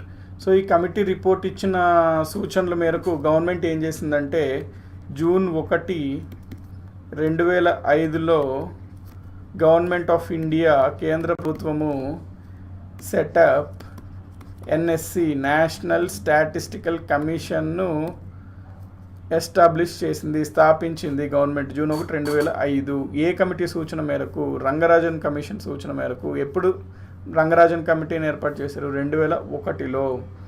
అయితే ఈ ఎన్ఎస్సిని ఎట్లా ఏర్పాటు చేశారు అని కూడా అడగచ్చండి. అంటే పార్లమెంట్లో చట్టం చేశారా, లేకపోతే క్యాబినెట్ ఒక తీర్మానం ద్వారా, క్యాబినెట్ రెజల్యూషన్ అంటామండి. క్యాబినెట్ రెజల్యూషన్ అంటే మీనింగ్ ఏంటంటే క్యాబినెట్ మినిస్టర్లు అందరూ కొంతమంది ఒక దగ్గరికి వచ్చి సమావేశమై చర్చించి వారిలో వారు డెసిషన్ తీసుకొని తీర్మానించుకుంటే క్యాబినెట్ తీర్మానం ద్వారా, క్యాబినెట్ రెజల్యూషన్ అంటాము, క్యాబినెట్ తీర్మానం ద్వారా ఏర్పడింది అంటాం ఆ సంస్థని. సో ఎన్ఎస్సి అనేది ఏ రకంగా ఏర్పడింది? స్టాట్యూటరీనా, కాన్స్టిట్యూషనల్లా, క్యాబినెట్ రెజల్యూషన్? అట్లా ఇస్తాడు ఆప్షన్స్. క్యాబినెట్ రెజల్యూషన్ అని మనం పెట్టాలి, ఎందుకంటే క్యాబినెట్ తీర్మానం ద్వారా ఏర్పడింది సంస్థ కాబట్టి. ఈ సంస్థ ఎప్పుడు ఏర్పడింది అంటే జూన్ 1, 2005లో ఏర్పడింది. దేనికోసం ఈ సంస్థ అంటే మన భారతదేశంలో గణాంకాల వ్యవస్థ, స్టాటిస్టికల్ సిస్టమ్ ఇంకా బాగుపరచడం కోసం ఒక సంస్థను ఏర్పాటు చేయాలని రంగరాజన్ కమిషన్ గారు కోరారు. ఆ కోరిక మేరకు ఈ సంస్థను ఏర్పాటు చేశారు. అయితే ప్రశ్న అడుగుతుంటాడు ఏమని, మరి ఇటువంటి నేషనల్ స్టాటిస్టికల్ కమిషన్కి సంబంధించి మొదటి చైర్మన్ ఎవరు? First chairman of national statistical commission ఎవరు? First chairman of national statistical commission వచ్చేసరికి సురేష్ టెండూల్కర్. సచిన్ టెండూల్కర్ కాదండి, Suresh Tendulkar. Next present chairman ఎవరు అని అడగచ్చు ఎగ్జామినేషన్స్లో. Present chairman of NSC national statistical commission ఎవరు అంటాడు, గుర్తుపెట్టుకోండి, బిమల్ కే రాయ్. బిమల్ కే రాయ్ అనేది అతను ప్రెజెంట్ చైర్మన్ ఆఫ్ ఎన్ఎస్సి. రేపొద్దున ఇంకా కొంచెం డెప్త్ వెళ్ళాలంటే క్వశ్చన్ ఏమడుగుతాడంటే అండి, ఈ నేషనల్ స్టాటిస్టికల్ కమిషన్ ఉంది కదా, మరి నేషనల్ స్టాటిస్టికల్ కమిషన్కి ఒక చైర్మన్ ఉంటాడు కదా, మరి ఆ చైర్మన్ యొక్క పదవీ కాలం ఎంత, టర్మ్ ఎంత అని అడుగుతాడు. ఆన్సర్ 3 సంవత్సరాల్లోనూ మీరు ఆన్సర్ చేయాలి, 3 years. So this is everything regarding national statistical commission. Next Indian statistical institute. Okay, ఈ స్టాటిస్టిక్స్కి సంబంధించి ట్రైనింగ్ ఇవ్వడం కోసం, దీనికోసము ఒక స్పెషలైజ్డ్ అకాడమిక్ ఇన్స్టిట్యూట్ని ఏర్పాటు చేయాలి. లైక్ ఇంజనీరింగ్ ఇన్స్టిట్యూట్స్ లాగా స్టాటిస్టిక్స్కి సంబంధించి కూడా ఆల్ ఓవర్ ఇండియా ఫేమ్లో ఉన్న ఇండియన్ స్టాటిస్టికల్ ఇన్స్టిట్యూట్ని ఏర్పాటు చేయాలి అనే ఉద్దేశం గవర్నమెంట్కి వచ్చింది. ఆ ఉద్దేశంలో భాగంగానే 1900 అంటే బ్రిటిషర్స్ ఉన్నప్పుడే ఇది ఏర్పడడం జరుగుతుందండి. తర్వాత మన ఇండియా గవర్నమెంట్ తీసుకుంటుంది. 1931లో డేట్ కూడా పెట్టుకోండి, 17th December అనమాట. 17th December 1931లో ఇండియన్ స్టాటిస్టికల్ ఇన్స్టిట్యూట్ ISI అనేది స్థాపించబడినది. దీని యొక్క స్థాపకుడు, ఫౌండర్ ఎవరు అంటాడండి అప్పుడప్పుడు. దీని యొక్క స్థాపకుడు, ఫౌండర్ ఎవరు అంటే గుర్తుపెట్టుకోండి, PC మహలనోబిస్ అని ఆన్సర్ చేయాలి. ఎందుకంటే అతను ఇది ఏర్పడడం కోసం చాలా కృషి చేస్తాడు. ఈ ఇండియన్ స్టాటిస్టికల్ ఇన్స్టిట్యూట్ ఏర్పడడం కోసం అతను చాలా కృషి చేస్తాడండి. సో PC మహలనోబిస్ అనే అతను ఫౌండర్. ఎప్పుడు ఏర్పడింది అంటే ఈ డేట్ అనేది గుర్తుపెట్టుకోండి. So this is regarding Indian statistical institute. నెక్స్ట్కి వస్తే మెథడ్స్ ఆఫ్ క్యాలిక్యులేటింగ్ జీడిపి. ఇప్పుడు జీడిపిని క్యాలిక్యులేట్ చేయాలి. క్యాలిక్యులేట్ చేసే కోసం కొన్ని సంస్థలను ఏర్పాటు చేసాము, కొన్ని కమిషన్లు ఏర్పాటు చేసాము, కొన్ని కమిటీల సూచనల కోసం కమిటీలను ఏర్పాటు చేసాము. సో అవన్నీ చూసాము. అయితే ఇప్పుడు మరి ఈ జీడిపి లెక్కించడంలో ఏ రకాల పద్ధతులు ఉన్నాయి అంటే మనకి జీడిపిని 3 పద్ధతుల ద్వారా లెక్కించవచ్చు. అవి ఏంటి అంటే, ఒకటి ఇన్కమ్ మెథడ్, అంటే ఇది ఆదాయం పద్ధతి అన్నమాట, ఆదాయం పద్ధతి, income method. Next production method అంటే ఉత్పత్తి పద్ధతి అన్నమాట. ఆ పద్ధతి ద్వారా కూడా జీడిపిని మనము లెక్కించవచ్చు. Next expenditure method. Expenditure method అంటే ఏంటండి, మనకైన ఖర్చు, మనకైన వ్యయ పద్ధతి అంటాం దీన్ని. సో ఈ రకంగా కూడా మనము జీడిపిని క్యాల్కులేట్ అనేది చేయొచ్చు. అయితే మనం ఇక్కడ చూసుకున్నట్లయితే ఫస్ట్ది ఇక్కడ అంటే ఇక్కడ నేను మీకు చెప్తా చూడండి. మనం ఏమంటున్నాము, జీడిపి అంటే ఒక సంవత్సరంలో ఒక దేశంలో అన్ని జరిగిన ఉత్పత్తి అయిన వస్తు సేవల యొక్క మార్కెట్ ధరల విలువ అంటున్నాం. ఇక్కడ మనం చూసుకున్నట్లయితే ఒక కంట్రీ, ఒక దేశం ఉందనుకోండి, సింపుల్ ఎగ్జాంపుల్ చెప్తే మీకు ఈజీగా అర్థమైపోద్ది. ఇక్కడ దేశం ఉందంటే ఇందులో 3 ఉన్నారనుకోండి వ్యక్తులు, ABC అనే అతను ఉన్నారు. సో ఇక్కడ మనకి ఈ ఏ అనే వ్యక్తి ఒక సమ్ వర్క్ చేస్తాడు, బి అనే వ్యక్తి ఇంకొక వర్క్ ఏదో చేస్తాడు, సి అనే వ్యక్తి ఇంకొక వర్క్ ఏదో చేస్తాడు. సో ఈ ఏ అనే వ్యక్తి ఫర్ ఎగ్జాంపుల్ 10 రూపాయలు సంపాదించాడు అనుకోండి. ఇతను ఏదైనా చేశాడు, ఏదైనా ఇతను పెన్లు తయారు చేస్తాడు అనుకోండి, పెన్లు తయారు చేశాడు. So for example first production method చూసుకుందాం. ఏ అనే అతను పెన్లు తయారు చేస్తాడు, ఇతను 2 పెన్లు తయారు చేస్తాడు అనుకోండి ఒక సంవత్సరంలో, 2 పెన్లు. ప్లస్ బి అనే వ్యక్తి 3 బైక్స్ని తయారు చేస్తాడు సంవత్సరానికి, 3 బైక్స్. సి అనే వ్యక్తి ఇతను ఫుడ్ని తయారు చేస్తాడు అనుకోండి, ఒక 10 కేజీల ఫుడ్ని తయారు చేస్తాడు అనుకోండి, 10 కేజీస్ ఫుడ్స్ని తయారు చేస్తాడు. సో ఇతను 2 పెన్స్, ఇతను 3 బైక్స్, ఇతను 10 కేజీస్ ఫుడ్ని తయారు చేస్తాడు, 10 కేజీస్ ఫుడ్ని తయారు చేస్తాడు. నెక్స్ట్ సో ఈ పాయింట్ ఇది ఓకే కండి. అయితే ఇక్కడ మనం చూసుకున్నట్లయితే ఈ దేశం యొక్క జీడిపి మనకి ఎంత ఉన్నట్టు ఉంటుందండి. ఇప్పుడు ఈ దేశం యొక్క జీడిపి, ఇప్పుడు వాల్యూ చూసుకుంటాం. ఈ ప్రోడక్ట్ ఇవన్నీ ఫైనల్ గుడ్స్ కానీ ఇందులో వాల్యూ, ఫర్ ఎగ్జాంపుల్ పెన్నుకు ఒక వాల్యూ 10 రూపాయలు వేసుకుంటే 20, బైక్ ఎంతో కొంత వేసుకుంటే మనం 50,000 వేసుకుంటే ఇది 1,50,000. అట్లాగా మనకి వాల్యూ, ఒక్కొక్క వస్తువు యొక్క వాల్యూ మార్కెట్ ధరలో పోల్చుకుంటే ఇక్కడ మనకు ఒక వాల్యూ వస్తుంది. ఇప్పుడు ఇదంతా ఏంటి, ఎంత ఉత్పత్తి అయ్యిందో ఆ ఉత్పత్తి అంతా మనం లెక్కిస్తున్నాం. అప్పుడు లెక్కిస్తే వచ్చేదే ఏంటి, మనకి ప్రొడక్షన్ మెథడ్ అన్నట్టు అంటాం. అంటే ఏదైతే ఎంతైతే ఉత్పత్తి అయిందో మొత్తం ఆ ఉత్పత్తి అయిన మార్కెట్ ధరల యొక్క విలువ, దాని ద్వారా జీడిపిని క్యాలిక్యులేట్ చేసే పద్ధతి ఇది. దాన్నే ప్రొడక్షన్ మెథడ్ అంటాం, లేకపోతే ఉత్పత్తి పద్ధతి అంటాం. అయితే ఇక్కడ కనుక మీరు కొంచెం కేర్ఫుల్గా అబ్జర్వ్ చేస్తే, ఇప్పుడు ఫర్ ఎగ్జాంపుల్ ఇక్కడ 3 ఉన్నారనుకోండి వ్యక్తులు. ఈ వ్యక్తి 2 పెన్లు అమ్మడం వల్ల ఇతనికి 20 రూపాయలు వచ్చింది. ఈ వ్యక్తి కొంత ఏదో చేసాడు, ఏదో పనులు చేశాడు, సేవ అవ్వనివ్వండి, లేకపోతే ఏమైనా వస్తువు ఉత్పత్తి అవ్వనివ్వండి, ఏదైనా అవ్వనివ్వండి, ఇతనికి కొంత ఆదాయం వచ్చింది. ఇతనికి కూడా కొంత, సి అనే వ్యక్తికి కూడా కొంత ఆదాయం వచ్చింది. ఇప్పుడు వీరు ఆదాయాలు మొత్తం లెక్కించిన మనకు ఆ ఉత్పత్తి అయింది వచ్చింది వీళ్ళకి ఆదాయమే కదండి. ఇప్పుడు మనం ఇక్కడ ఏమనుకున్నాము, ఈ 2 పెన్లు తయారు చేశాడు అంటే ఇతను ఏమన్నాము, ఒక పెన్ యొక్క విలువ 20 రూపాయలు, సో ఇతనిది 20 రూపాయలు ఇతని ఆదాయము అన్నట్టు మనం వేసుకున్నట్లయితే, ఆదాయం పరంగా చూసుకున్న అంటే ఒక దేశంలో ఉన్న ప్రతి జనాభా, ప్రతి మనిషి యొక్క ఆదాయం చూసుకున్న మనము, అవన్నీ కలిపిన దేశం యొక్క జీడిపి ఏంటి కదండి. కాబట్టి ఇన్కమ్ మెథడ్లో మనం ఆదాయం పద్ధతిలో ఏం చేస్తాము అంటే, ఆ దేశంలో ఉన్న ప్రతి వ్యక్తి యొక్క ఆదాయాన్ని మనం లెక్కిస్తాము. దాని ద్వారా కూడా మనము జీడిపి అనేది కనుక్కుంటాము. అది ఇన్కమ్ మెథడ్. నెక్స్ట్ మనకు చూసుకున్నట్లయితే ఎక్స్పెండిచర్ మెథడ్. ఎక్స్పెండిచర్ మెథడ్ అంటే ఏం లేదండి, ఇందులో మనం ఏమని భావిస్తాము అంటే, ఒక వ్యక్తి ఉన్నాడు అనుకోండి, ఆ వ్యక్తికి వచ్చిన ఆదాయంలో అతను ఏం చేస్తాడు, కొంత సేవ్ చేసుకుంటాడు, కొంచెం ఎక్స్పెండిచర్ చేసుకుంటాడు. అయితే ఈ సేవింగ్ కూడా ఎక్కడ చేస్తాడు, ఆ దేశంలో ఉన్న బ్యాంకుల్లోనే పెడతాడు. అంటే అది కూడా ఒక రకమైన వ్యయం, ఎక్స్పెండిచర్ లాగే కన్సిడర్ చేస్తాం ఈ లెక్కల కోసం. సో ఒక మనిషి చేసే ప్రతి ఖర్చును కనుక మనం చూసినట్లయితే ఒక సంవత్సరంలో, అతనికి మరి అది ఈక్వల్ టు ఏమని మనం అనుకుంటాము, అతనికి వచ్చింది ఎంతైతే ఉందో అతను ఖర్చు చేసింది కూడా అంతే ఉంటుంది అని చెప్పి మనం భావిస్తాము. సో ఒక మనిషి, ప్రతి మనిషి దేశంలో చేసిన ప్రతి ఖర్చు, ఎక్స్పెండిచర్ని కూడా మనం అన్నీ కలిపితే మనకి జీడిపి వస్తుంది అని చెప్పి మనం భావిస్తాం. ఆ రకంగా మనము జీడిపిని ఆ రకంగా భావించి మనం జీడిపిని లెక్కిస్తే అక్కడ వచ్చేది మనకి ఏంటంటే ఎక్స్పెండిచర్ మెథడ్ అనమాట. So that is known as expenditure method. So ఇక్కడ మనము ఈ 2లో ఎక్స్పెండిచర్ మెథడ్ పైన కొంచెం ఎక్స్ట్రా ఫోకస్ చేద్దామండి. లైక్ ఈ 2 మెథడ్స్లో ఎక్స్పెండిచర్ మెథడ్ పైన కొంచెం ఎక్స్ట్రా ఫోకస్ చేయాలి, ఎందుకంటే బిట్స్ అడుగుతాడు. ఇక్కడ చూడండి, ఎక్స్పెండిచర్ మెథడ్ అంటే ఏమనుకున్నాం మనము, వ్యయ పద్ధతి అనుకున్నాం. వ్యయ పద్ధతిలో మనం ఏ రకంగా మనము జాతీయ ఆదాయం లేదా జీడిపిని లెక్కిస్తామండి, ఆ దేశంలో ఉన్న ప్రతి మనిషి యొక్క వ్యయాన్ని, ఎక్స్పెండిచర్ని మనము క్యాలిక్యులేట్ చేసి చెప్తాం. రాజ్ కుమార్ గారు మళ్ళీ అంటే ఇక్కడ చూడండి, మనకి జీడిపిని 3 రకాలుగా మనము లెక్కించవచ్చండి. 3 రకాలు ఉంటాయి. ఒకటి ఏంటంటే, ఒక దేశంలో ఉన్న ప్రతి మనిషి యొక్క ఆదాయం లెక్కిస్తే మనకు వచ్చేది మొత్తం జీడిపినే కదా ఆ దేశంలో.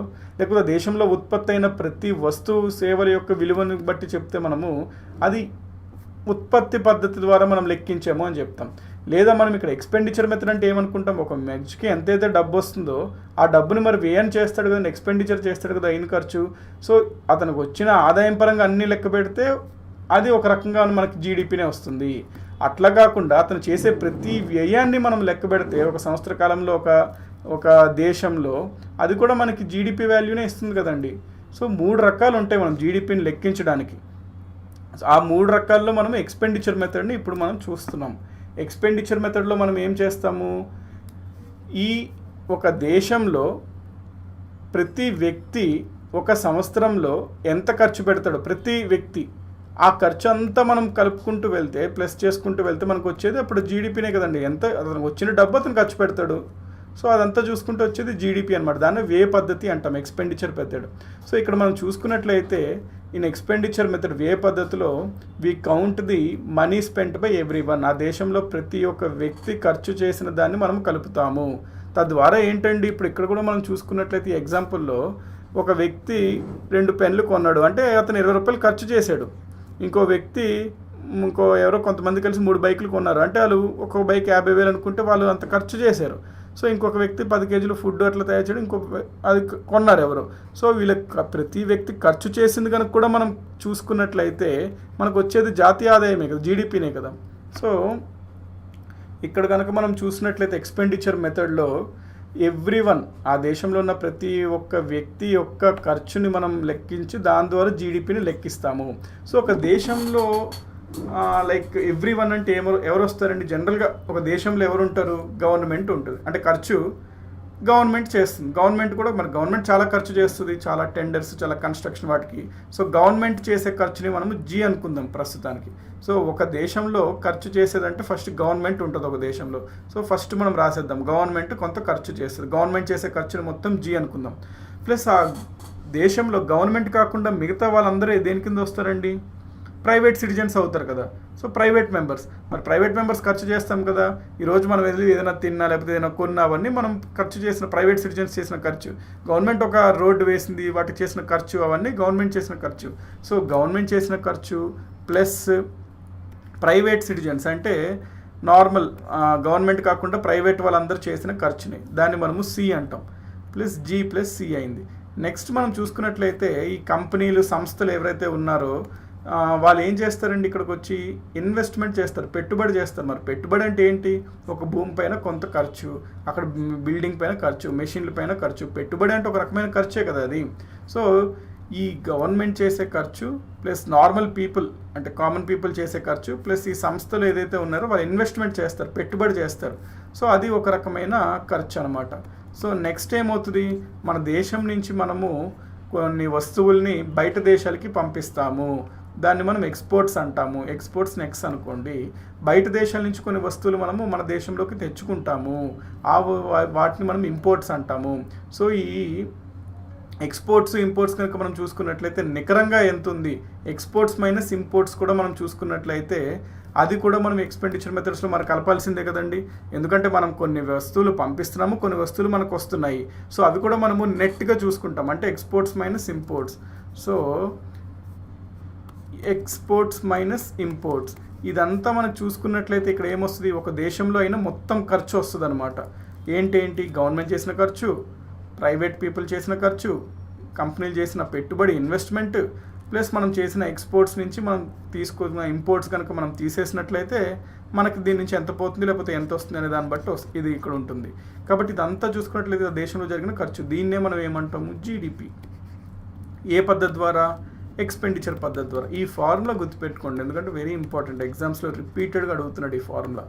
So GDP is equal to expenditure పద్ధతి ద్వారా సి అంటే ప్రైవేట్ సిటిజన్స్ చేసిన ఖర్చు, ఐ అంటే ఇన్వెస్ట్మెంట్, జీ అంటే గవర్నమెంట్ చేసిన ఖర్చు. ఇది net exports and imports, exports minus imports. So ఈ ఫార్ములా మాత్రం మీరు డెఫినెట్లీ గుర్తుపెట్టుకోవాలండి.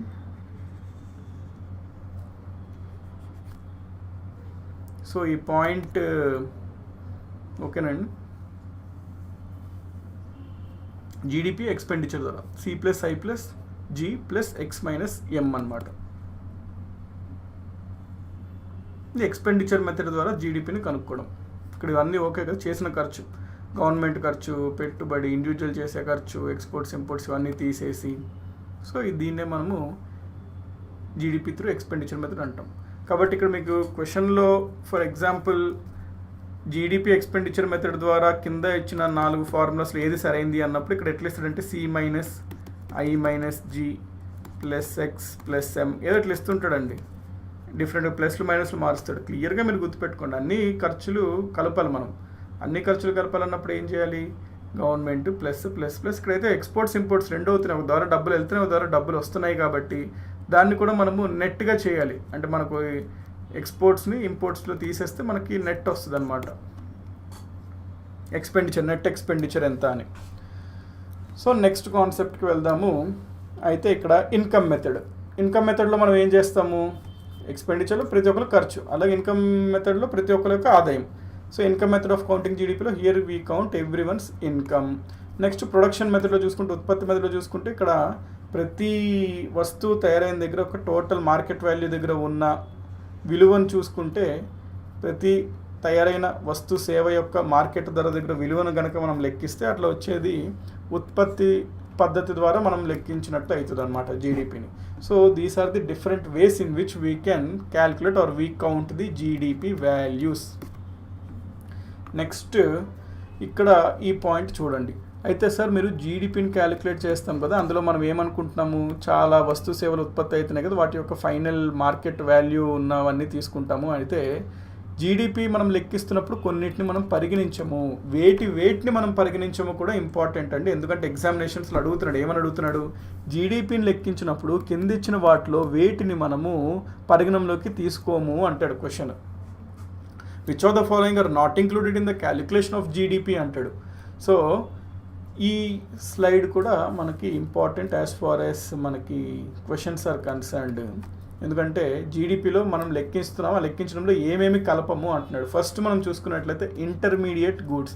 మనం ఏమంటున్నాము, జీడిపి లెక్కించినప్పుడు ఫైనల్ గూడ్స్ అండ్ సర్వీసెస్ మాత్రమే పరిగణంలోకి తీసుకుంటాము. నేను మీకు ఆల్రెడీ ఇది లైక్ కాన్సెప్ట్ ఎక్స్ప్లెయిన్ చేసినప్పుడు స్టార్టింగ్లో కార్ ఎగ్జాంపుల్ తీసుకున్నా, కార్ మరియు టైర్ ఎగ్జాంపుల్ తీసుకున్నప్పుడు మనం ఏమనుకున్నాము, ఫర్ ఎగ్జాంపుల్ మారుతి కార్ తయారవుతున్నప్పుడు ఈ టైర్ ఏదైతే ఉందో ఆ టైర్ని ఒక మ్యానుఫ్యాక్చరింగ్ కంపెనీ, ఏదో ఒక ఎంఆర్ఎఫ్ ఏదో కంపెనీ టైర్ తయారు చేసినప్పుడు ఆ టైర్ విలువని ఈ మారుతి కంపెనీ ఏదో కంపెనీ కొనుక్కొని వాళ్ళు టైర్లు బిగించినప్పుడు కార్ అమ్మినప్పుడు ఆ టైర్ విలువను ఆల్రెడీ ఇందులో కలిపే చెప్తారు వాళ్ళు. కార్ వాల్యూ, మనం కార్ వాల్యూ 5 లక్షలు అన్నప్పుడు మన జీడిపి లెక్కలు 5 లక్షలు వేసుకున్నప్పుడు అందులో ఈ టైర్ విలువ కూడా ఉంటుంది. మరి ఈ కంపెనీ టైర్ ప్రొడ్యూస్ చేసిన తర్వాత ఆ టైర్ యొక్క వాల్యూ మనం మళ్ళీ సపరేట్గా వేస్తే మనం 2 సార్లు కౌంట్ చేసినట్టు అయిపోద్ది కదండి. అందుకని చెప్పి మనము ఈ జీడిపి లెక్కిస్తున్నప్పుడు ఇంటర్మీడియట్ గూడ్స్ని లెక్కించము, కేవలం అంత్య వస్తు సేవలనే ఫైనల్ గూడ్స్ అండ్ సర్వీస్ని మాత్రమే లెక్కలోకి తీసుకుంటాము. అది మొదటిది. అంటే ఏ వస్తువులు అయితే డైరెక్ట్గా కస్టమర్స్ కొనుక్కుంటారో వాళ్ళు ఉపయోగిస్తారు డైరెక్ట్గా, అది వాటిని ఫైనల్ గూడ్స్ అంటాము. ఏ వస్తువు అయితే ఇంకో వస్తువు తయారు చేయడానికి వాడతామో ఆ వస్తువుని ఇంటర్మీడియట్ గూడ్స్ అంటాము. నెక్స్ట్ మనం చూసుకున్నట్లయితే గవర్నమెంట్ ట్రాన్స్ఫర్, లైక్ ఇక్కడ కొంతమంది పెట్టారు రేష్మా షేక్ గారు, బదిలీ చెల్లింపులు. ఎగ్జాక్ట్లీ బదిలీ చెల్లింపులు, ట్రాన్స్ఫర్ పేమెంట్స్ అనేది మనం జీడిపిలో ఇంక్లూడ్ చేయము, లైక్ పెన్షన్స్, అన్ఎంప్లాయ్మెంట్ బెనిఫిట్స్ ఇవన్నీ. నెక్స్ట్ కనుక మనం చూసుకున్నట్లయితే ఈ జీడిపి అనేది టైం పీరియడ్ కాన్సెప్ట్ అనమాట. అంటే ఒక సంవత్సరంలో అంటాం ప్రతిసారి, అంటే ఆ టైంలో తయారైన వస్తువులను మాత్రమే మనం పరిగణలోకి తీసుకుంటాం. ముందు తయారైన వస్తువులు మనం జీడిపిలో లెక్కించమండి. అంటే ఫర్ ఎగ్జాంపుల్ ఒక కంపెనీ ఉందంటే ఆ కంపెనీ ఒక 100 వస్తువులను ఆల్రెడీ తయారు చేసి ఉంచుకుంది స్టాక్లో, కాకపోతే ఈ ఆర్థిక సంవత్సరంలో చూసుకుంటే ఒక 20 మాత్రమే తయారు చేసింది అనుకోండి. ఈ ఆర్థిక సంవత్సరంలో 20 తయారు చేసింది కాబట్టి ఆ 20 మాత్రమే మనం పరిగణలోకి తీసుకుంటాం. కాకపోతే వాళ్ళకి ఆల్రెడీ 100 స్టాక్ ఉన్నాయి కదా ముందు తయారైనవి, ఆ 100 కూడా మన జీడిపిలో సంపదలో కలుపుదామంటే కలపకూడదు. ఇది ఈ సంవత్సరంలో ఉత్పత్తి అయినవే మనం లెక్కించాలి. కాబట్టి మనము బిఫోర్ అంటే మనం ఏ టైం అయితే పరిగణలో తీసుకుంటామో దానికన్నా ముందు ఉత్పత్తి అయిన వస్తు సేవల్ని మనము జీడిపి లెక్కించడంలో పరిగణంలోకి తీసుకోము.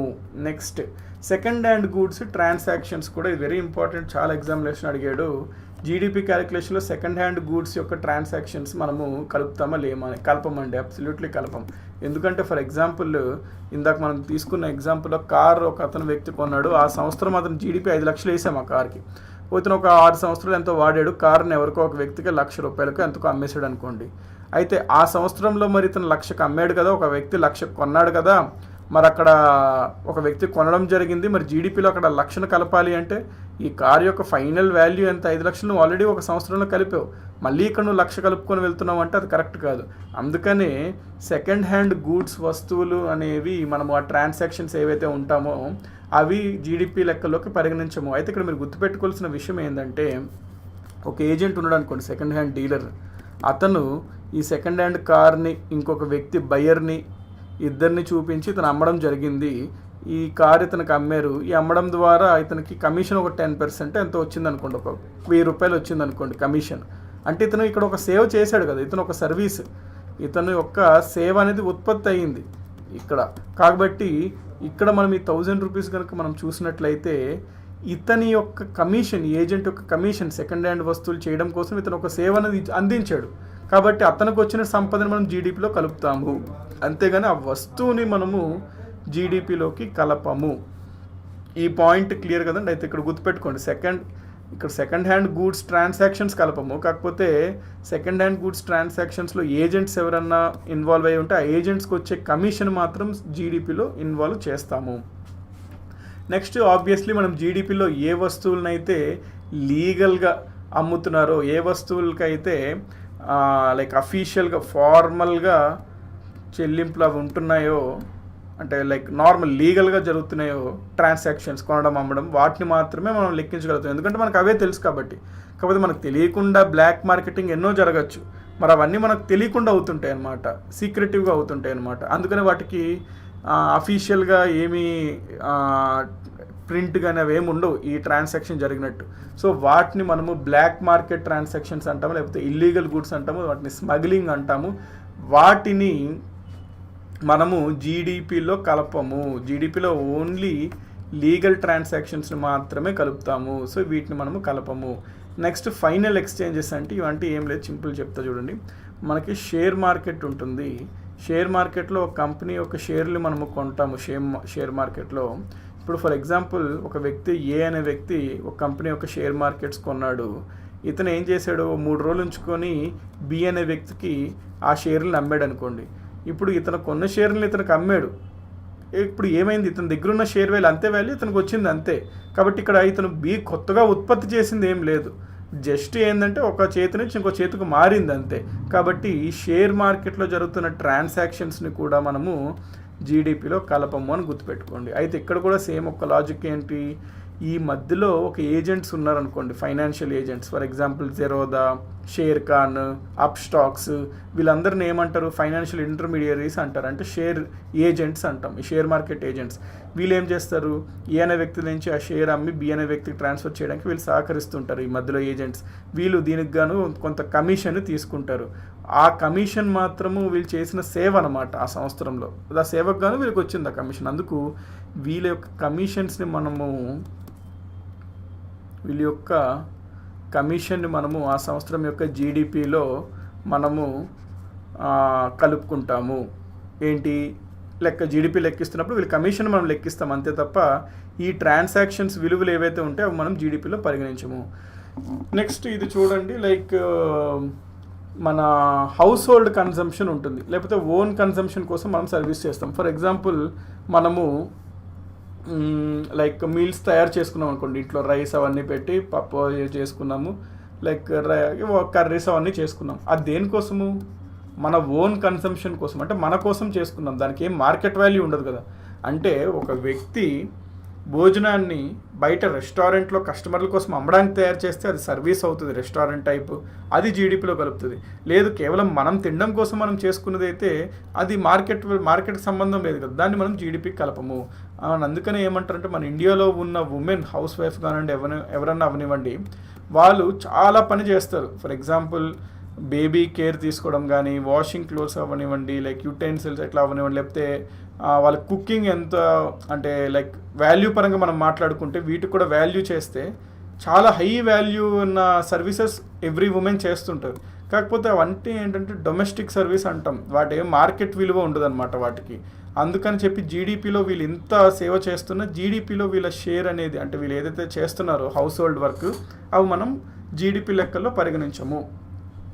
దీన్నే యాక్చువల్లీ పిగోయ్ అనే సైంటిస్ట్ మొదటగా చెప్తాడండి. అందుకే దీన్ని మనం పిగోయ్ పారాడాక్స్ అంటామంటే ఈ పద్ధతిని. ఏంటి, ఈ హౌస్ వైఫ్స్ ఎవరైతే ఉన్నారో వాళ్ళు ఎనార్మస్ సర్వీస్ని అందిస్తారు.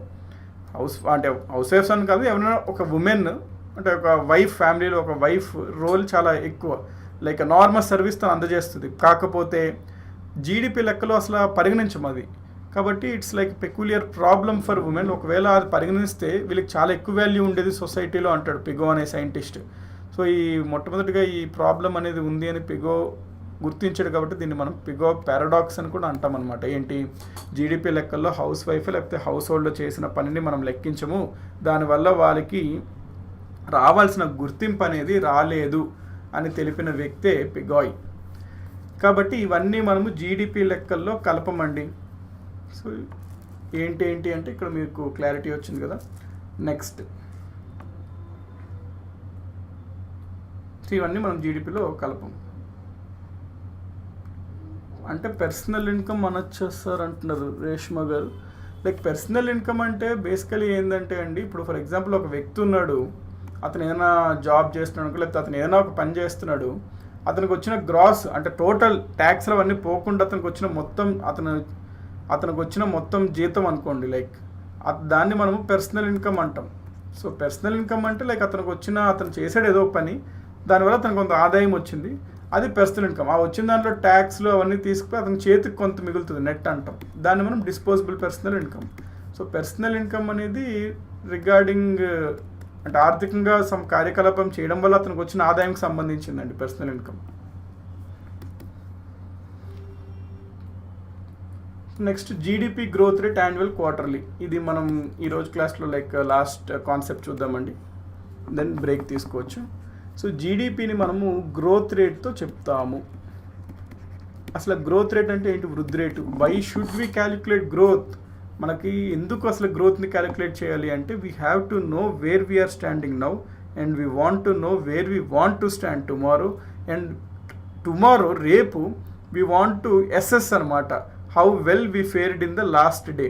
అట్లాగంటే ఈ సంవత్సరంలో మనం ఎక్కడ ఉన్నాము, వచ్చే సంవత్సరంలో ఎక్కడ ఉందాం అనుకుంటున్నాము, ఆ సంవత్సరం అయిపోయాక గత సంవత్సరంలో మనము అనుకున్న దానికి రీచ్ అయ్యామా, అవ్వలేదా, అయితే ఎందుకు, అవ్వకపోతే ఎందుకు, ఏం చేయాలి, ఏం నేర్చుకున్నాము, తద్వారా నెక్స్ట్ ఇయర్లో మనం ఏమి మార్పులు చేర్పులు చేసుకోవాలి మన ప్రక్రియలో, అవన్నీ తెలియడం కోసము, ప్లానింగ్ కోసము మనము ఈ జీడిపి గ్రోత్ రేట్ అనేది లెక్కించాలి. అయితే గ్రోత్ రేట్ అంటే ఏంటి? సింపుల్ అండి.